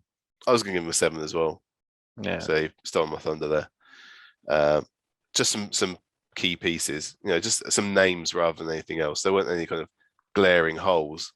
So apart from obviously stopping the run, So they've done some work there Yeah. on the defensive tackle. Well, to try and that stop was their so. big problem, and they re-signed a defensive tackle and signed 2 more. So Yeah. it makes sense that that's obviously what their issue is. Exactly. And they finally got rid of Jared Cook, realizing that he can't block I because don't he's even- basically a big wide receiver. That's all he is. Yeah. And so with that, we're going to move on to the Rams, the LA Rams. Just 3 moves in, but some big moves. Bobby Wagner was the most recent one. $50 million 5-year deal in division to come from the Seattle Seahawks. That is one hell of a pickup there for the Rams. And Allen Robinson, the longtime sufferer for Chicago, has come across for $46.5 million. As a result, they traded Robert Woods for a 6th rounder. Yes, 6th rounder with the Titans. So, yeah, they don't do a lot, but they're big. Basically, the Rams, what they do. You can't get mad at what they've done there in terms of bringing in 2 quality pieces. Yeah, I mean, with the Bobby Wagner signing, it's a 5-year, $50 million deal. Other details are yet to be released. Yeah. In terms of what's guaranteed and what's not, but ultimately they've got a guy who had a down year last year and was still a 2nd-team All-Pro. I think he was 1st-team All-Pro for like 7 years running. He's the best interior linebacker I've ever seen. He's phenomenal. Yeah. Allen Robinson is the most unfortunate guy. I'm expecting him to tear his ACL because he came into the league with Blake Bortles thrown at him and then moved, and ended up having Mitch Trubisky thrown at him, and then he got and then he Mike Glennon thrown at him. From that, got Mike Glennon. He's just had a who's who of rogues galleries of rubbish quarterbacks. Now he's finally got a good one. I'm expecting him to get injured because that's what happens. But good luck to him because he's a phenomenal wide receiver. So good. Yeah, I mean they haven't been able to keep everyone there from the Super Bowl winning side. So Von Miller, as we said at the start, has gone for the most amount of money to the Bills. Darius Williams went to the Jags for the cornerback. Austin Corbett went to the Panthers at guard. Sebastian Joseph went to the Chargers from defensive tackle. Ogbonni Okoronkwo as well. He went to the Texans. Didn't really mention that when we talk about Houston, but there's another loss. And Johnny Hecker, the long-term punter, has gone to the Panthers as well. Don't talk about punters. Don't talk about punters. No, let's grade them. Let's grade them because at least they're re-signing Donald and Yeah, but losing Anthony Whitworth is a big issue because he's been a solid left tackle, which they now need to go out and replace. I'm surprised they haven't done yet, but it looks as though they're going to try and draft someone or maybe bring someone in later on. But I think again, they're certainly not weaker after this free agency, bringing in the likes of Bobby Wagner and Allen Robinson. So yeah, I said again, positive. I'm not going to go as far as say they're significantly better because I don't necessarily think they are, but they've now got more leaders. You can't run down the middle now because if you manage to get past Donald and his mates in the middle, you then face with Bobby Wagner. So forget about running it.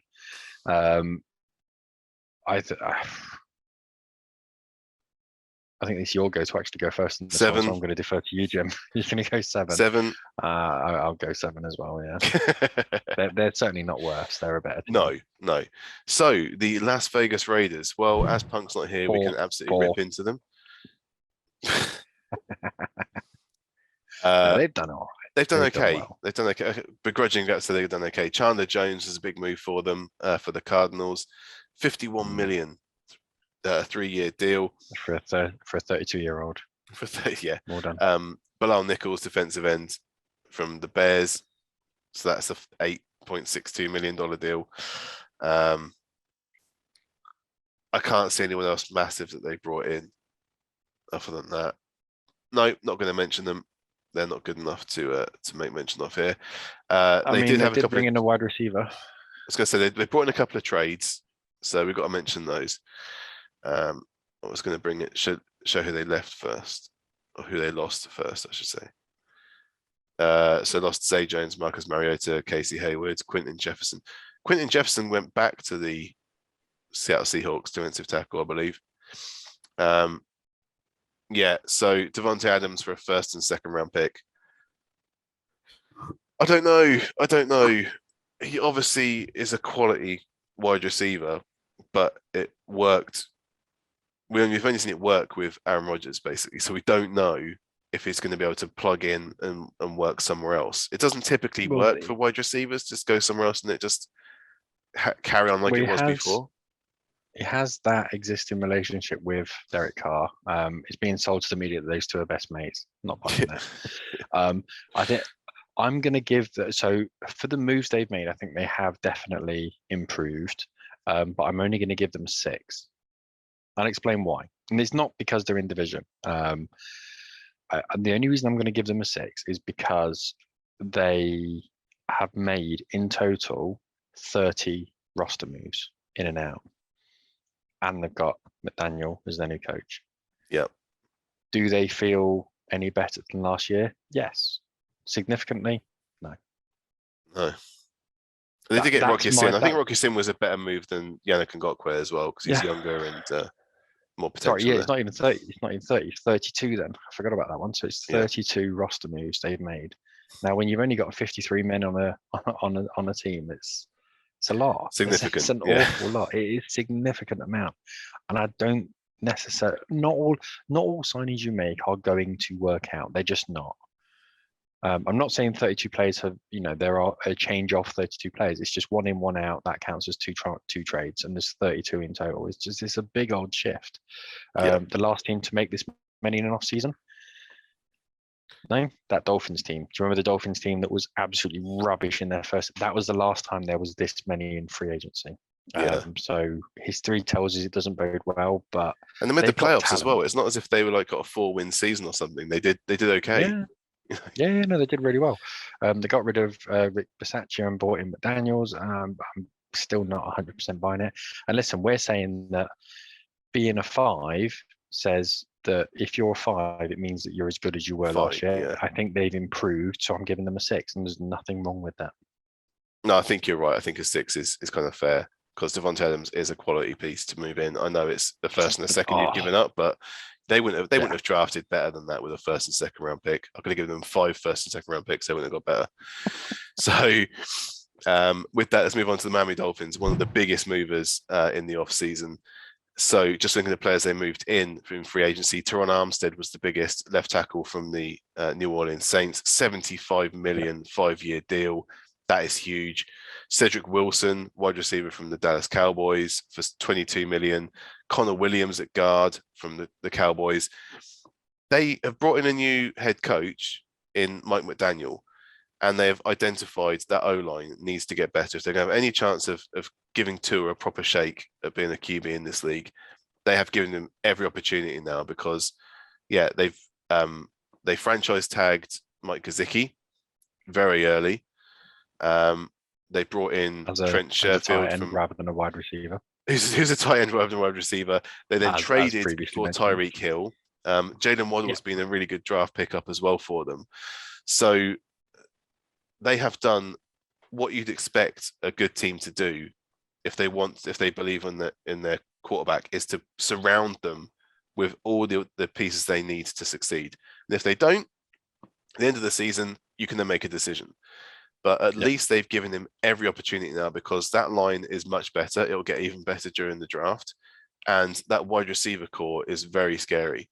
With Jalen Waddle, Tyreek Hill, and Cedric Wilson, and Mike Gesicki. And then they brought in like 50 running backs as well. So, they've got a committee there that can spread the load, basically. I'm really looking forward to seeing what the Dolphins do. They've been threatening to be very good for a while. The defense was the kind of thing holding them together for the last few years, but they can now look at that offense and go, look, we've got a chance here to do something. And they've been aggressive. I always like it. As long as you give yourselves a chance by being aggressive in free agency, then I will give you a decent score. In terms of who they lost, only Jacoby Brissett has gone to the Browns as a backup. Mac Hollins, a wide receiver, has gone to the Las Vegas Raiders. Duke Johnson, we talked about. Well, okay, they've moved in 5 running backs. It doesn't matter about one going the other way. That's basically it. They haven't really lost anyone. Former Lions cornerback. I mean, that says everything. Yeah. Can I? Do you want to give your score? Do you want to give your score? Am I grading first? I'm going to give them an 8. Okay. I think they've overpaid for Tyreek Hill massively, which is why it's not like a 9 or a 10. But they have addressed areas of need. You've got to do it before the draft. They've done it. I love what they've done, and I want them to do well. So I'm giving them an 8. This is you and I have agreed mostly Mm. where we've gone. This is where we have most disparity. I give them a 3. Crazy. Now, the reason being, yes, they are a better team now than they were last season. But what they've done is given a left tackle, Teron Armstead, who is constantly injured, a 5-year, $75 million deal. That was rich. 44 of which is fully guaranteed. Cedric Wilson, who is a wide receiver 4 in Dallas, 4. They've given him 22 million, 3-year deal. Sorry, it's not that good. And they've got Devontae Parker mortgaged. still there. Cool. He could be number 4 in Miami.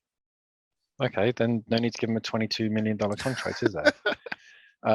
But the fact is they've overpaid for players, and they've financed their future in terms of draft picks to a wide receiver who's 30 years old and relies on his speed. 3.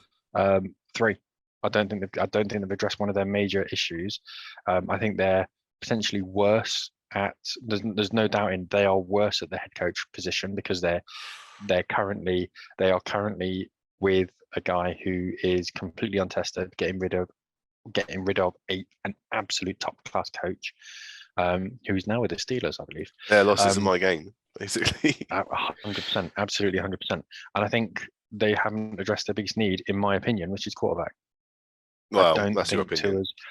It is, absolutely. But again, it's what we've said. That stratosphere where Allen, Mahomes, and all of those guys were playing, can Tua get there? No. I don't think he has it in him to get there. And so therefore, they could have gone out and got, I mean, they were in the conversation for a long time. I mean, they're in the conversation for getting Brady. This is conversations that they've been in. And they're still sticking with Tua, and I don't believe he's the guy. So I give them a 3 because the trades that they've given for Tyreek Hill are going to affect their future so much. So yeah, I go for the Dolphins on a 3 on that one, I'm afraid. We're moving on then to the Minnesota Vikings. They've been quite busy as well in free agency, and they've been looking at the defense. Get rid of Mike Zimmer, work on the defense. Zadarius Smith was the big move, came across from Green Bay, 42 million. We mentioned that earlier. Harrison Phillips came from the Bills, a defensive tackle, for 19.5 million.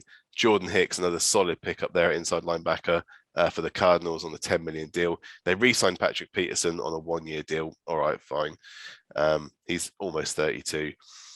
Other than that, Chandon Sullivan, another cornerback. So they've tried to kind of address things early on in free agency before the draft. Most mocks still have them taking one of the top cornerbacks in the draft with their first overall, their first pick. If we look at who they've got rid of, Tyler Conklin, the tight end, has gone to the Jets for 20 million. Mason Cole's gone to the Steelers, the center. Xavier Woods, safety, has gone to the Panthers. And Nick Vigil, as you said, has gone to the Cardinals, outside linebacker. So I think they've got better for the most part because they've just targeted defense basically in that spine. So it's going to be difficult not to give them just a 6 and just move on. They've not done anything in trade. So no, I agree. 6. I think 6 is perfectly fine. I think they've bought in solid players, but they're not players that are going to win you games. They're players that make them more solid. I think there's nothing wrong with what they've done. They haven't massively overspent. Yeah, I think it's good pickups. Yeah, and obviously we're sticking it to an in-division rival by taking one of their players is always worth it. So they get a 6 for that. Well, at least one. At least one. They've taken about 9. One decent one. Yeah, they've taken 1 per team. The Patriots, very quick one this again. Will be easy. This will be nice and quick. Yeah, they re-signed Trent Brown for 13 million at right tackle. Re-signed Jawan Bentley for 6 million inside linebacker. They took Ty Montgomery from the Saints, who's a wide receiver, and used to be a Packer, kind of running back / wide receiver. And they also got Jabril Peppers, who was a first-round pick for the Browns a long time ago. They've been a little bit involved in trades, but only there was a straight swap basically. Chase Winovich, who was their 2nd-round pick or 3rd-round pick a couple of years ago, they've switched him for Mac Wilson with the Browns, and they also gave Shaq Mason to the Bucks, who's a guard, for a 5th-round pick this year. So, not massive moves. Obviously, the Patriots work in the shadows, but they have brought in a couple of people there and picked up an extra 5th-round pick. Brady worked with Shaq Mason, so that's probably why they took him. Just checking if they've lost anyone. JC Jackson. JC Jackson. And Ted Karras as well went to the Bengals as center. And of course, then Trenton Brown on the right tackle. So, Gunnar Olszewski's gone to Pittsburgh as well. He's their return man. So, yeah, there's the other part of it as well. They've lost real leaders in the dressing room. So they've lost Dante Hightower now. Calvin Noy's gone. We're still not signed to anyone. No, but it's been confirmed that they're not being re-signed. I was talking to, well, this is according to a Patriots fan I was talking to the other day. It's been confirmed they're not coming back, and they're real leaders in the dressing room. So if you don't mind, I'll go first on the score. I've put them as a 4 just because I think they've lost a bit of talent and not replaced it. Yeah, I think that's right. It's drastic. I don't think it's drastic at all. I think that they're just a little bit worse than they were because of the players they've lost. Well, JC Jackson's a massive hole for them now at cornerback. Yeah. He was the one kind of star in the secondary. I'm close to a 3. I'm so close to a 3 because, again, like Ted Karras and people like that, Trent Brown. These are big names on the line that keep Mac Jones upright. He's not a mobile quarterback. He needs that support. And they've not really done anything to address helping a wide receiver. Point. So the wide receivers they've done nothing for. So I'd side with you on a 3 with that. I'm not going to change my mind because I've said 4, but I'm going 3. I'm going 3. Yeah. I don't want to kick them when they're down, but they've not really helped themselves in free agency. Exactly. So you get what you deserve. The New Orleans Saints. So they've re-signed Jameis Winston on a $28 million 2-year deal. So that would kind of indicate that they're going with him. They were in the Watson sweepstakes, we believe, but they don't have the money really to compete on that one. The big move was Saints run out of money. The big move was Marcus May, free safety coming across from the Jets.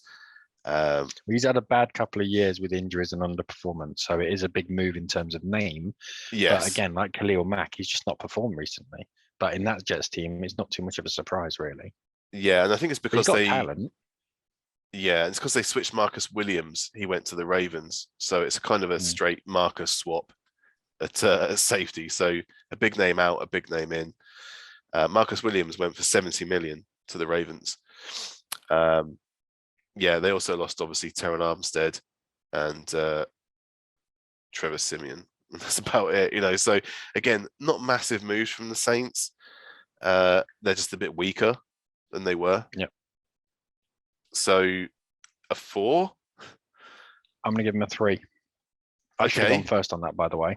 The reason I'm going to give them a 3, they've re-signed Jameis Winston, a guy that was missed a whole year, not last year, the year before, basically just through not being selected by anyone, or was actually playing for the Saints, but not chosen not to be good enough. Even when the main quarterback came down, they put in a running back instead. They've now re-signed Jameis Winston a year after he tore his ACL. Yeah, great going. They've signed the worst safety in football, Daniel Sorensen, who is an utter liability. They've now got Andy Dalton, and they've lost a starting left tackle. How are they any better than they were?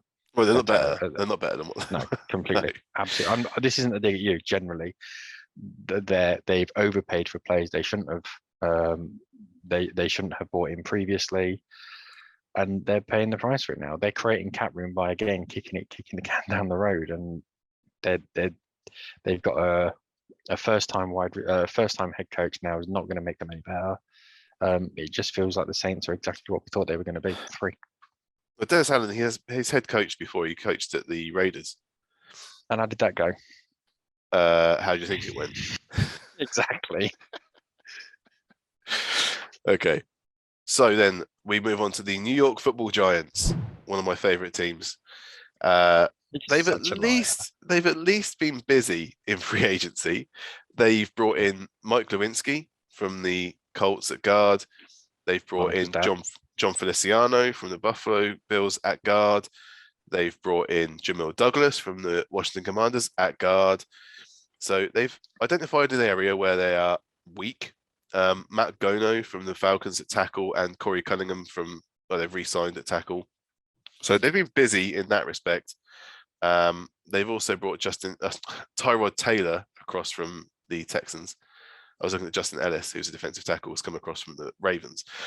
At the same time, not really any names there, so I can't give them too many props for that. And in terms of who they've lost, well, they haven't lost Saquon Barkley because no one will take him, or James Bradbury because he's too expensive. They have lost Austin Johnson, defensive tackle, has gone to the Chargers for $14 million. Keon Crossan, the cornerback, he's gone to the Dolphins for $9.4 million. Yep. And Evan Ingram, as we mentioned earlier, he went to the Jags. Logan Ryan was so gone to the pissed off. Bucks. He went from being one of the highest rated cornerbacks, highest paid cornerbacks, to accepting a $1.1 million deal with the Tampa Bay. And he's now expected to move to safety as well, which is quite interesting. But good moves. They got rid of Nate Solder and Kyle Rudolph, because I think Rudolph was a shadow of what he was previously. And Mike Lennon's gone as well. Yeah, Billy Price was a disaster. Billy Price was bad in when he was at the Bengals. I don't know why they went and got him. He was a former first-round pick. I think that's what it is. I think you just answered your own question there. First rounder, they think they can fix him. Yeah, I can change him. It's like a woman with a bad boy in it. I can change him. I can make it. No, you can't. You gave your rating first last time when you shouldn't have, but I'm gonna let you do it again because I'm interested. I want you to be. I want to say impartial, but it's the Giants, so you can't be. So where are you going with it? They have not improved on a bad team, so it's a 4. They haven't made any kind of disastrous move yet. So, and they've got a 5th and a 7th pick overall. So let's see what they do with that. But yeah, they've not improved. Let's face it, over the off season. So I think they have improved, and the only reason I think they've improved is because their backup is no longer Mike Glennon. Their backup is now Tyrod Taylor, and I said this to you when they signed him, and I firmly believe it. He will be the starter by about week 7. And they will be a better team because of it. So I'm going to give them a 6. They've only just improved. But again, at the most important position in sports, they have improved because they've now got a better quarterback. Still trash. I don't think the Giants are any significantly better, but there's no doubt that Tyrod Taylor for me is better than Daniel Jones. And if he is starting by week 8, that means the experiment's over and there's no 5th-year option for Daniel Jones. Either that or he's injured again. One of the two. Either way, it's a make or break year for Jones. Let me ask you this one question though about the Giants. I don't want to spend too long on them because they're let's move on. To be honest, largely irrelevant. But one question: last year, Daniel Jones got injured, and they ended up bringing in Mike Glennon and Jake Fromm, and they were at that point the worst team in football. They became a yardstick for being how bad you are. Mm-hmm. If they'd have had Tyrod Taylor instead of the rogues gallery of quarterbacks they had, how much of a better team would they have been? The answer is significant. I don't rate Tyrod Taylor significant, but he is so much better. I don't rate him. Is I don't he? think he's brilliant. I don't think he's brilliant. No, that's what I'm saying. I don't think he's brilliant. I think he's so much better than Mike Lennon. So much better. He won games. It's a low bar. It's such a low bar that you're trying to clear here. Low hanging fruit. Whatever. The yardstick from last season was Mike Glennon, and they've improved, so I give them a 6. Okay. The New York Jets.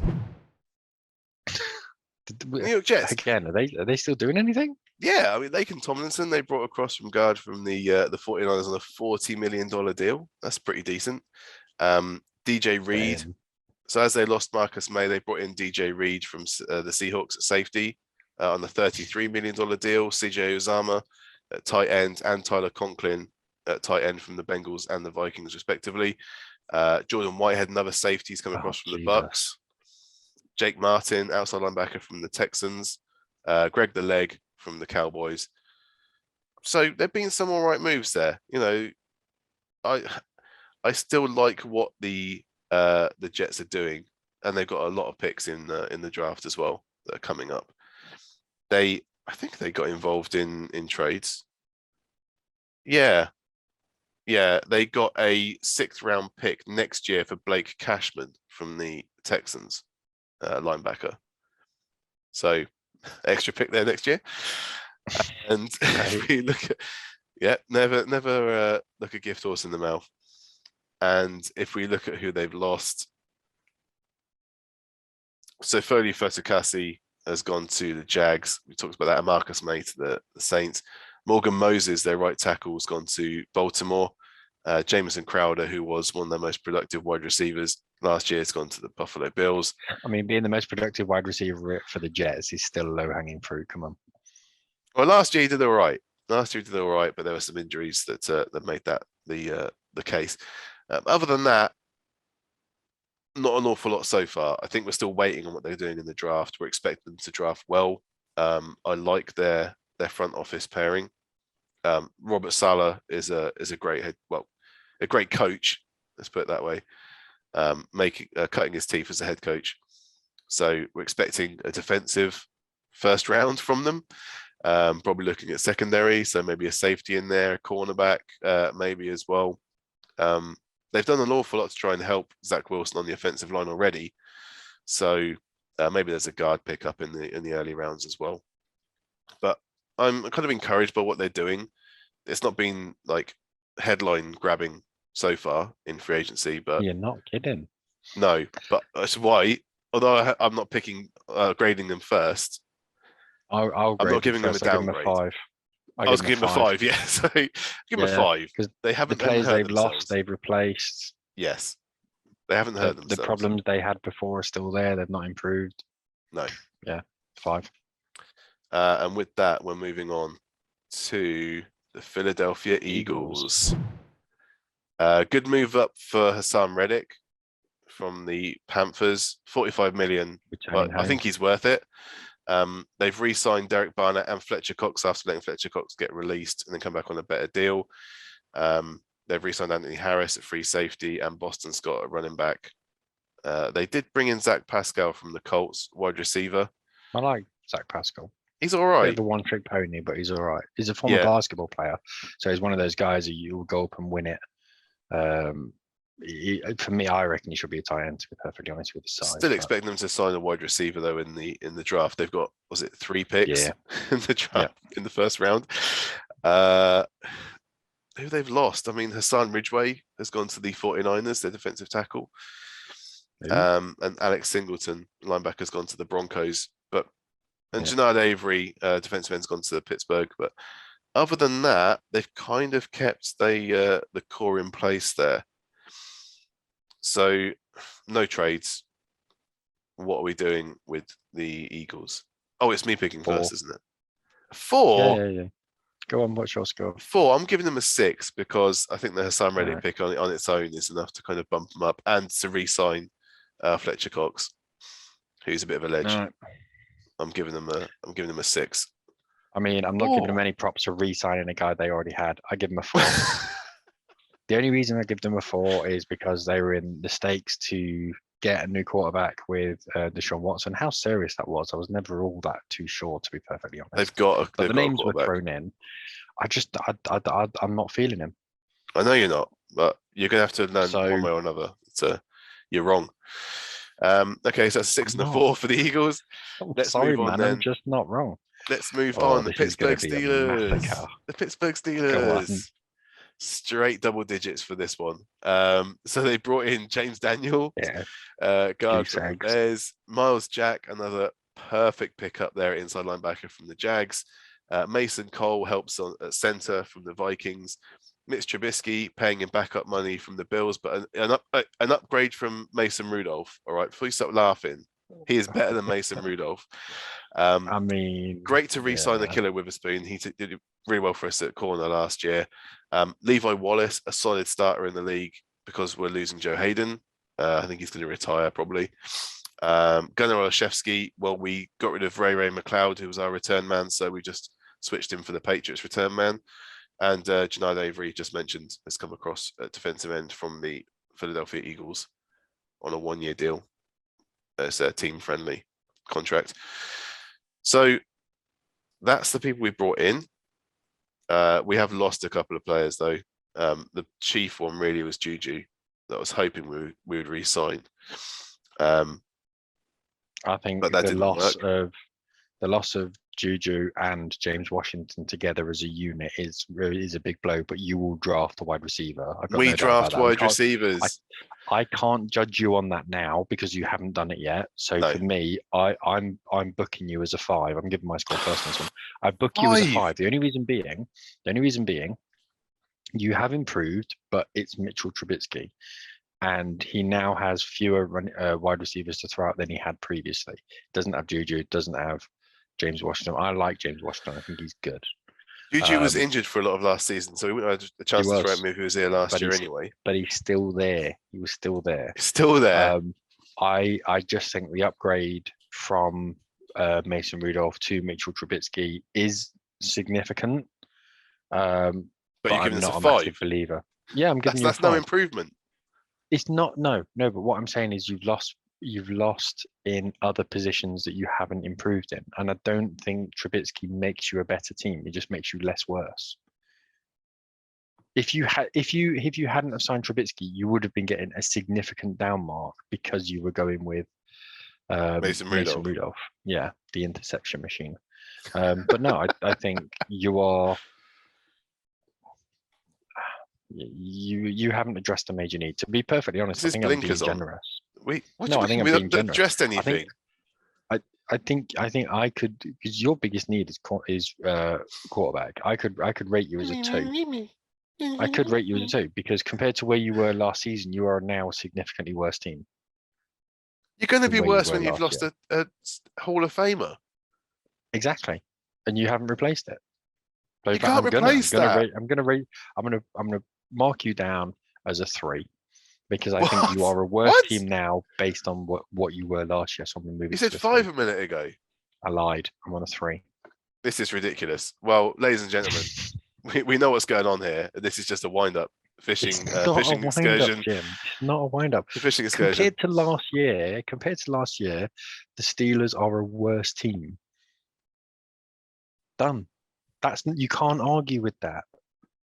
I'm looking at the moves.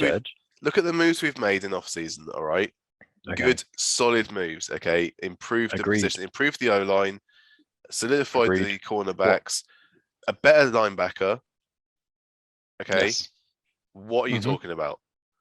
Because the person who's going to be touching the ball on every single offensive play is now Mitchell Trubisky. 3 could work out. You'll be hard pushed. Could work out. You'll be hard pushed. You could. He was a second overall pick. He's a higher pick than Mahomes. You don't even believe higher pick than Russell Wilson. Up. You don't believe that's a fact. It is a fact, but you know what I mean. Yeah. No, man, I'm sorry. At the moment, millions of people are listening to us going, Jim, come on.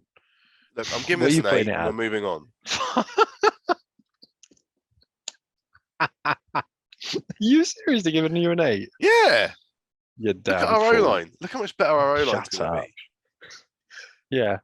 Can't throw left. You just don't need to protect him on the left hand side. Just throw right more. All right. You know, there's nothing. That's underrated. Throwing right is underrated, man. Just keep doing that. And I'm Blinkford. Trips right. Trips right. You're a disgrace. Hang on. So the Broncos have gone from having Teddy 2 yards to having Russell Wilson, and you've given them the same score when you've gone from Ben Roethlisberger to Mitchell Trubisky. Not everyone can give up their future for a franchise quarterback who's 33 and won 1 Super Bowl. You make me sick. The Seattle Seahawks. A great segue there for Russell Wilson. What? 1. Let's talk about who they brought in first before we talk about who they've lost. So Uchenna Nwosu's come across from the Chargers for $19 million. Linebacker Quentin Jefferson they've re-signed from the Raiders, defensive tackle. Rashad Penny they re-signed on a 1-year deal, running back. Austin Blythe they brought in a guard from the Chiefs. Artie Burns they've brought in from the Bears at cornerback, so there's a 1 on the rating. Kyle Fuller, a center they've re-signed. That's about it. Justin Coleman, there's another 1. And Justin Coleman. The fact is, Fact is, I gave the Broncos a 10 because we'd moved from Teddy 2 yards and Drew Lock to Russell Wilson. Yeah. And they've done the exact opposite. They've gone from Russell Wilson to Drew Lock. Drew Lock. And no Bobby Wagner, no DJ Reed, no Gerald Everett, no Jamarco Jones in tackle. They have got Artie Burns. So but they've got Artie Burns. It's got to be a 1, right? Yeah. I don't even want to say that as a kind of like, we're not joking. No, it's not a joke. They've can't make a defense for it. They've also lost Dwayne Brown, and Carlos Dunlap as well. Yeah. And Carlos Dunlap, yes, he's old as fuck, but he still had an impact last year. I don't see the direction that they're going in. Well, down. In one of the toughest divisions in football, they're waving the white flag, basically. Yeah. I mean, they've got a top 20 pick. I think it's around 11 or something. They've got their first pick. They've got 9. Oh, sorry, 9. Yeah, Jesus, 9, yeah. Yeah, it's 9 with the Broncos. They took yours, yeah. What they're going to do with that? There are a lot of people talking about them taking a quarterback with that first pick. They might do it. Imagine the thing is, imagine their roster is a wooden barrel. Okay, now give the entire army of Macedonia submachine guns and let them fire at that barrel for 24 hours straight, and then pour water into it. That's how many holes they've got to fill in that roster. So pick best player position available or trade down and get more picks, because there are so many holes they need to plug. Mm-hmm. Yeah. So 1. The 49ers, another team in the NFC West. They've brought in Javarius Ward, as we said, from Kansas City. You said that was rich for that. George Odom, the safety's come in from the Colts. Oren Burks, inside linebacker from the Packers for $5 million. Raymond McLeod is a return guy from Pittsburgh, technically wide receiver. Hassan Ridgeway, mentioned, he's gone from the Eagles, defensive tackle. And Kerry Hyder, defensive end from the Seahawks, has moved across to the 49ers. Other than that, not much has gone on with San Francisco this offseason. Just quickly look at who they've lost. Laken Tomlinson was the big one. DJ Jones and Kawon Williams. DJ Jones. Yeah. Yeah. So I think they're in the same position they were. They're pretty much the same team they were. I mean, some could say that Javarius Ward's an upgrade. I wouldn't, but that's based on opinion. So is what it is. They're virtually the same team. Yeah, what we're really waiting for is to see what happens with Trey Lance. They need to let him play this season. Quite what's going on with Jimmy Garoppolo, I don't know whether they just can get a trade done with a team that they're going to be looking like they're going to be holding on to him past the draft. Well, I think it's the more we hear, a lot of it is all to do with his surgery and the fact that he's had surgery on his throwing arm. So a lot of teams are nervous quite about rightly. that. Yeah, it makes perfect sense, especially when you're going to be giving up basically a second round pick for a guy who's got questions in the biggest games. Mm. Yeah, he hasn't won anything. He's got them to the Super Bowl before, but didn't get them the win. So with that, we're going to move on to the Tampa Bay Buccaneers. It's been a weird old year for the Tampa Bay Buccaneers. They thought they were going to have to move on to Kyle Trask as their quarterback. Then Brady comes back again a month later or 2 months later. He then instigates Bruce Arians getting kicked out or kicked up, however you want to call it. And they've given Todd Bowles the head coaching duties. He was defensive coordinator there last year. Bit of a weird one. I mean, I don't mind Todd Bowles. He had a bit of a tough time in New York with the Jets. Wasn't terrible. He wasn't an Adam Gase type, but at the same time, he didn't really move them forwards either. So this is clearly another move, a power move by Tom Brady to say, well, look, it's my offense and you can deal with the defense. But I don't need to have to deal with this Bruce Arians guy who comes in and ruins our game plan on a Saturday morning. It's not just that. It's, I'm the greatest in the world ever, and I don't want a guy who's going to call me out in a press conference after the game when we've won. It's not even when they've lost, it's when they've won. Had enough of this But from no, Bill. I agree. Compared to where they were last season, though, I Hmm. don't think a lot's changed. I think they're still relatively the same. They've They've brought in in Russell players Gage. that will improve them. So another wide Yeah. receiver there. They've re-signed Leonard Fournette. They've re-signed Joe Bernard at running back. They've re-signed William Golston. They brought in Logan Ryan, an expatriate. Then with the Giants, they haven't done anything really in terms of trade.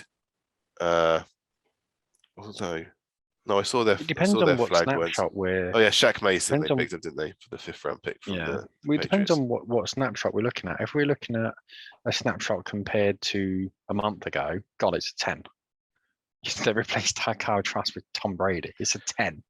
It's a 15, you know. But we're comparing it to this time last year, and they still had Tom Brady. They've got Tom Brady now. They've put some pieces in place. They're as strong as they were. It's 5 for me. But at the same time, that Ali Marpet, the guard, has retired. Alex Kappa has gone to the Bengals, so that's a weaker O line. Jordan Whitehead's gone to the Jets safety, so that's again weaker. OJ Howard says another target that they've lost at tight end. I don't think they're as good as they were last year, and last year they weren't good enough to win it. Anyway, they hit a decent team, and that was it. Good enough to be a playoff team. Well, yeah, the terrible division. Yeah, you mentioned about the line getting worse. I mean, yes, they have lost, as you say, Ali Marpet, etc. But I think the biggest issue for them is you probably twisted my arm now, because they've lost JPP and Ndamukong Suh, so the pass rush isn't what it was as well. So I mean, they might re-sign them still, but they may, but they haven't right now, and that's what we're grading them. Exactly. Okay. Who's grading first? Am I grading first? Or you are. You changed your mind. I'm giving them a 4 because they're not as good as they were last year. I'll submit to your newsletter. They've gone. Shaq Mason was a good pickup on the line, but they've lost 2 pieces on the line. That's they really need. They definitely need to keep a 45-year-old Tom Brady upright if they're going to have any chance of getting anywhere. I still contend that they got unbelievably lucky the year they won it, and chickens came home to roost on the last year. So they're just in a very weak division, in a weak conference. So I mean, the year they won it, they didn't even win that division. No. 2 teams left. First one is the Tennessee Titans. So they've brought in Austin Hooper from Cleveland on a $6 million deal. That was their biggest one. So gives you an idea of what they've been doing in free agency. Jamarco Jones, a tackle from the Seahawks. That's never a good idea. But they've done that. They've re-signed Randy Bullock, the kicker. Let's not talk about anything else that they've brought in, because it ain't worth it.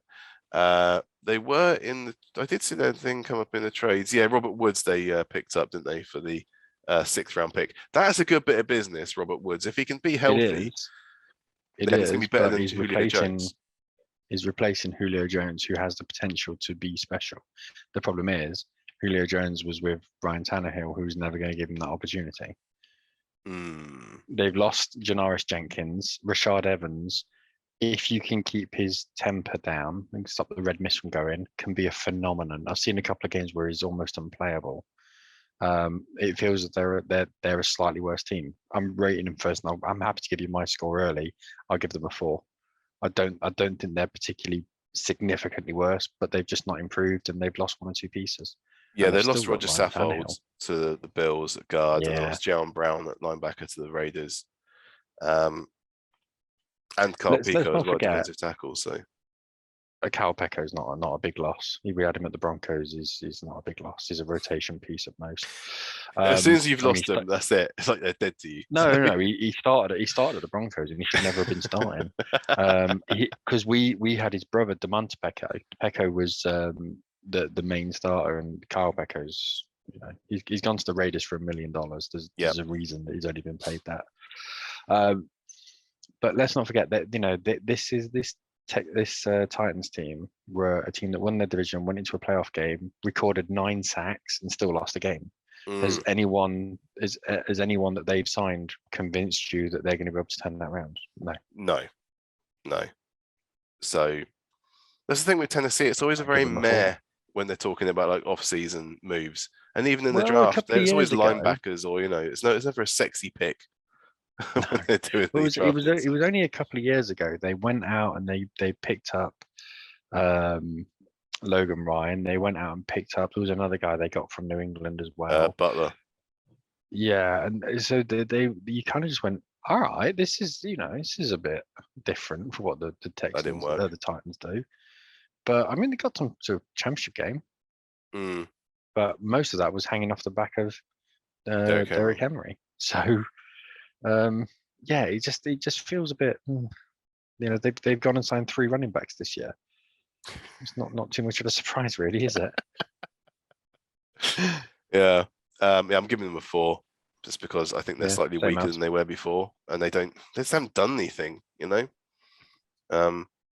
They need to do more than what they're doing if they want to actually compete, then and overcome the fact they don't have an elite quarterback. They've got a good quarterback. He's one of the top 30 QBs in the league, but Easily top 30. Yeah, Easily. But you need better things around him to counteract that. I'd go as far as to say he's top 4 in the AFC South easily. Well done. I want to move on to the very last team then, Dave, as we just graded the Titans.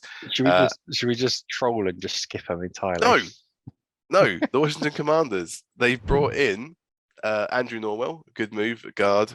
JD McKissick, they've re-signed. Cornelius Lucas, they've re-signed. Cam Sims, they've re-signed. F.A. Abada, the Brit, has got a contract there from Buffalo. So great to see him still in the league.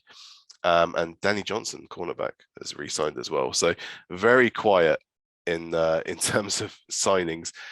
They did, of course, move for Carson Wentz. That was their big off-season move. Didn't have to give up much to get him either. But there are going to be those that say that they shouldn't have bothered in the first place to pick up Carson Wentz. He is a Marmite player. He does play hero ball far too often. And as a result, you mean he would have been a much safer pick to get Jimmy Garoppolo. And he smells. Oh, well, some people love it, some people hate it. I think there were safer moves there. Garoppolo was available. I think he would have been the more sensible move for Washington. Or as I thought, to go all in for Deshaun. If you've already got a kind of toxic owner, you might as well go for your quarterback as well and just run the table. Can you imagine the Christmas parties? I don't want to. Dan Schneider and Deshaun Watson. Oh. Imagine the invites would just go out on used underwear. That's all. That's just the invites. Yeah.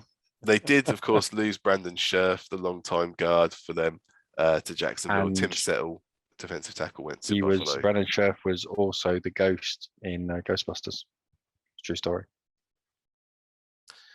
And no, he wasn't. He was the cat in Thunderbirds. That was it.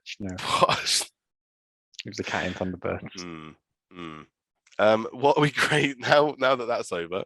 What are we grading the Commanders in their off-season moves? It's basically 7. Wentz, right? Yeah. 7? Yeah. So from Heineke to Wentz makes it a 7. Okay. Heineke to Wentz makes it a 7. The reason being, I think they have more chance of winning. It's that hero ball thing.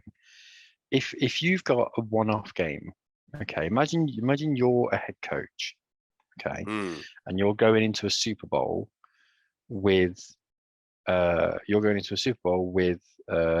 can't remember the name of it, Commodores, whatever it is, Washington, right? Yeah. I genuinely can't remember whether it's the Commanders or the Commodores. Commanders. Commanders. So you're going into a Super Bowl with Washington, and you've got a choice of either putting in Tyler Heineke or Carson Wentz. Who do you go for? I put in Carson Wentz every single day. Yeah. That tells you everything. I give him a 7 because I think there is the possibility for them to improve. His ceiling is so much higher, but his floor, it's a basement. His floor is literally a basement. Yeah. With Tyler Henneke, his movement is like first floor, second floor. That's it. You know, I think he is what he is. He's a bit safe. He's kind of a sexy Teddy Bridgewater, if you know what I mean. A bit more flashy, but I don't think there's much more to his game potentially than we've seen. He's definitely a tough quarterback. He definitely can take hits and seems like a good team player as well. Dude. Yeah. Yeah. He's. I saw him on. He was on the Pat McAfee show on the off season, and seemed like a solid good guy. If the Broncos went and picked him up, I would be ecstatic. Yeah. I think he's a top quality backup. I think he's a good guy in the dressing room. I think he's perfectly talented. I think he's very, very good. I just think as a starter, not quite there.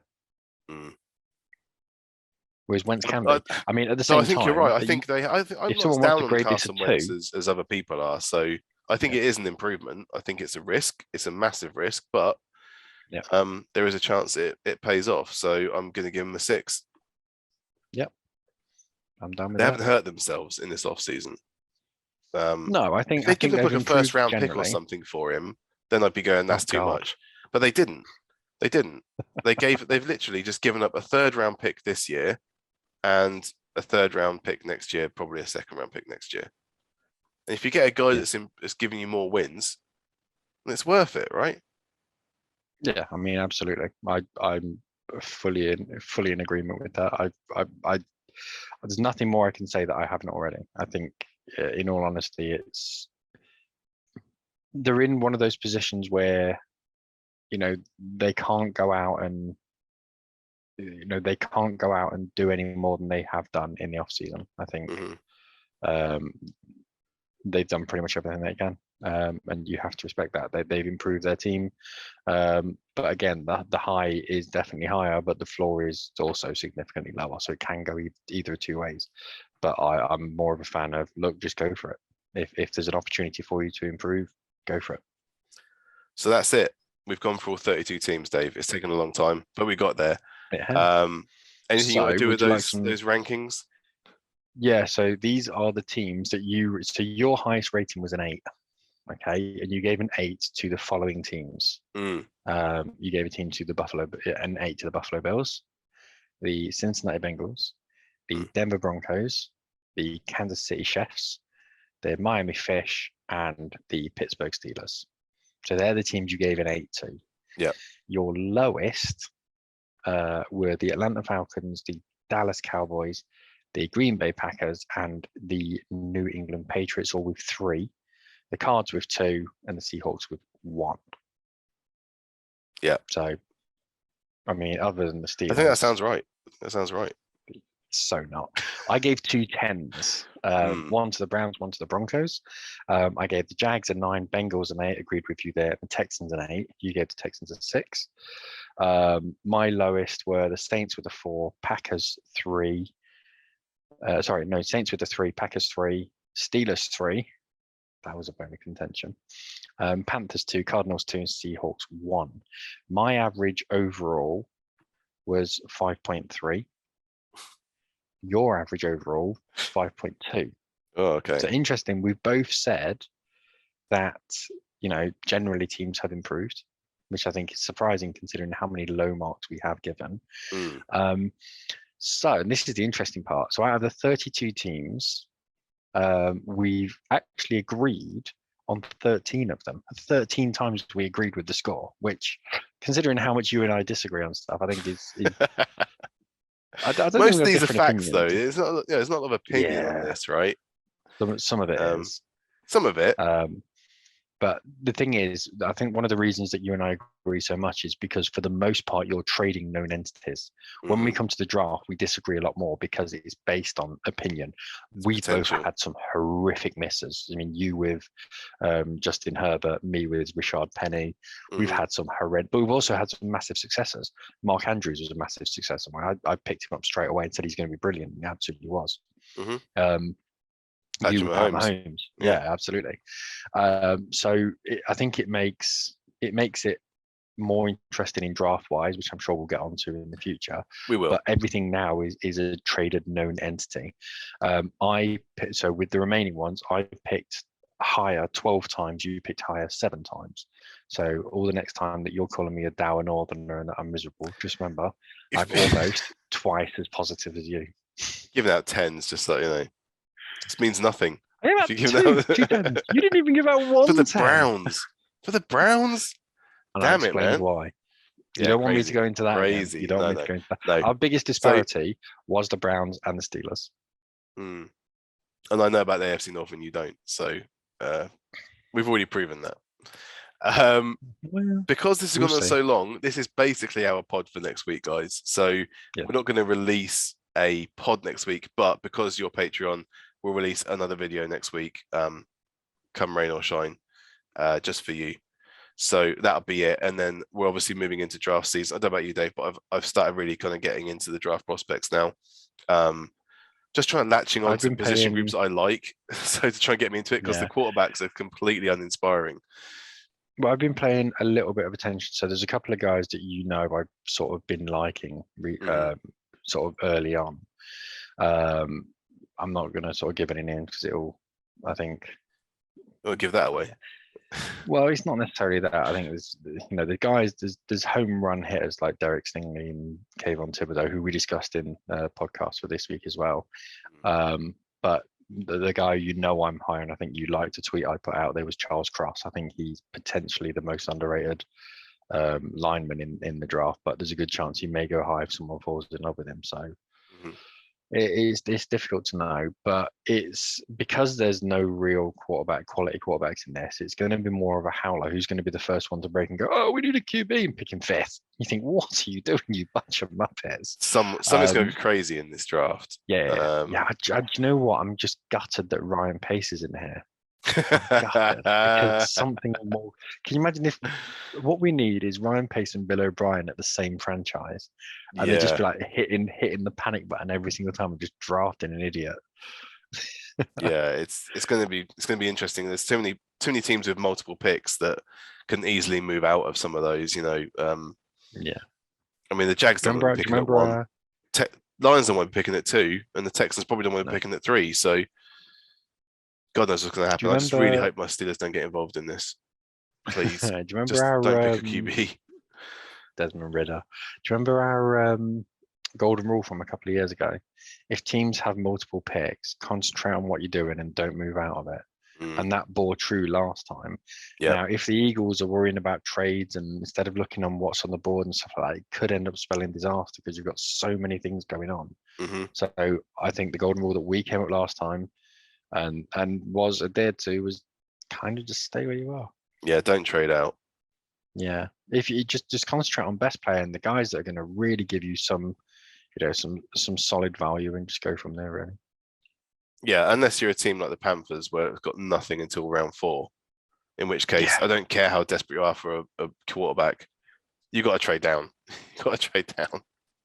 The other option for them, the way that they could get more picks is go and look at a team and see someone who's got a player on their roster and they're paying him a lot of money and they no longer want him, and just say, look, give us a second round pick and we'll swallow the debt for you.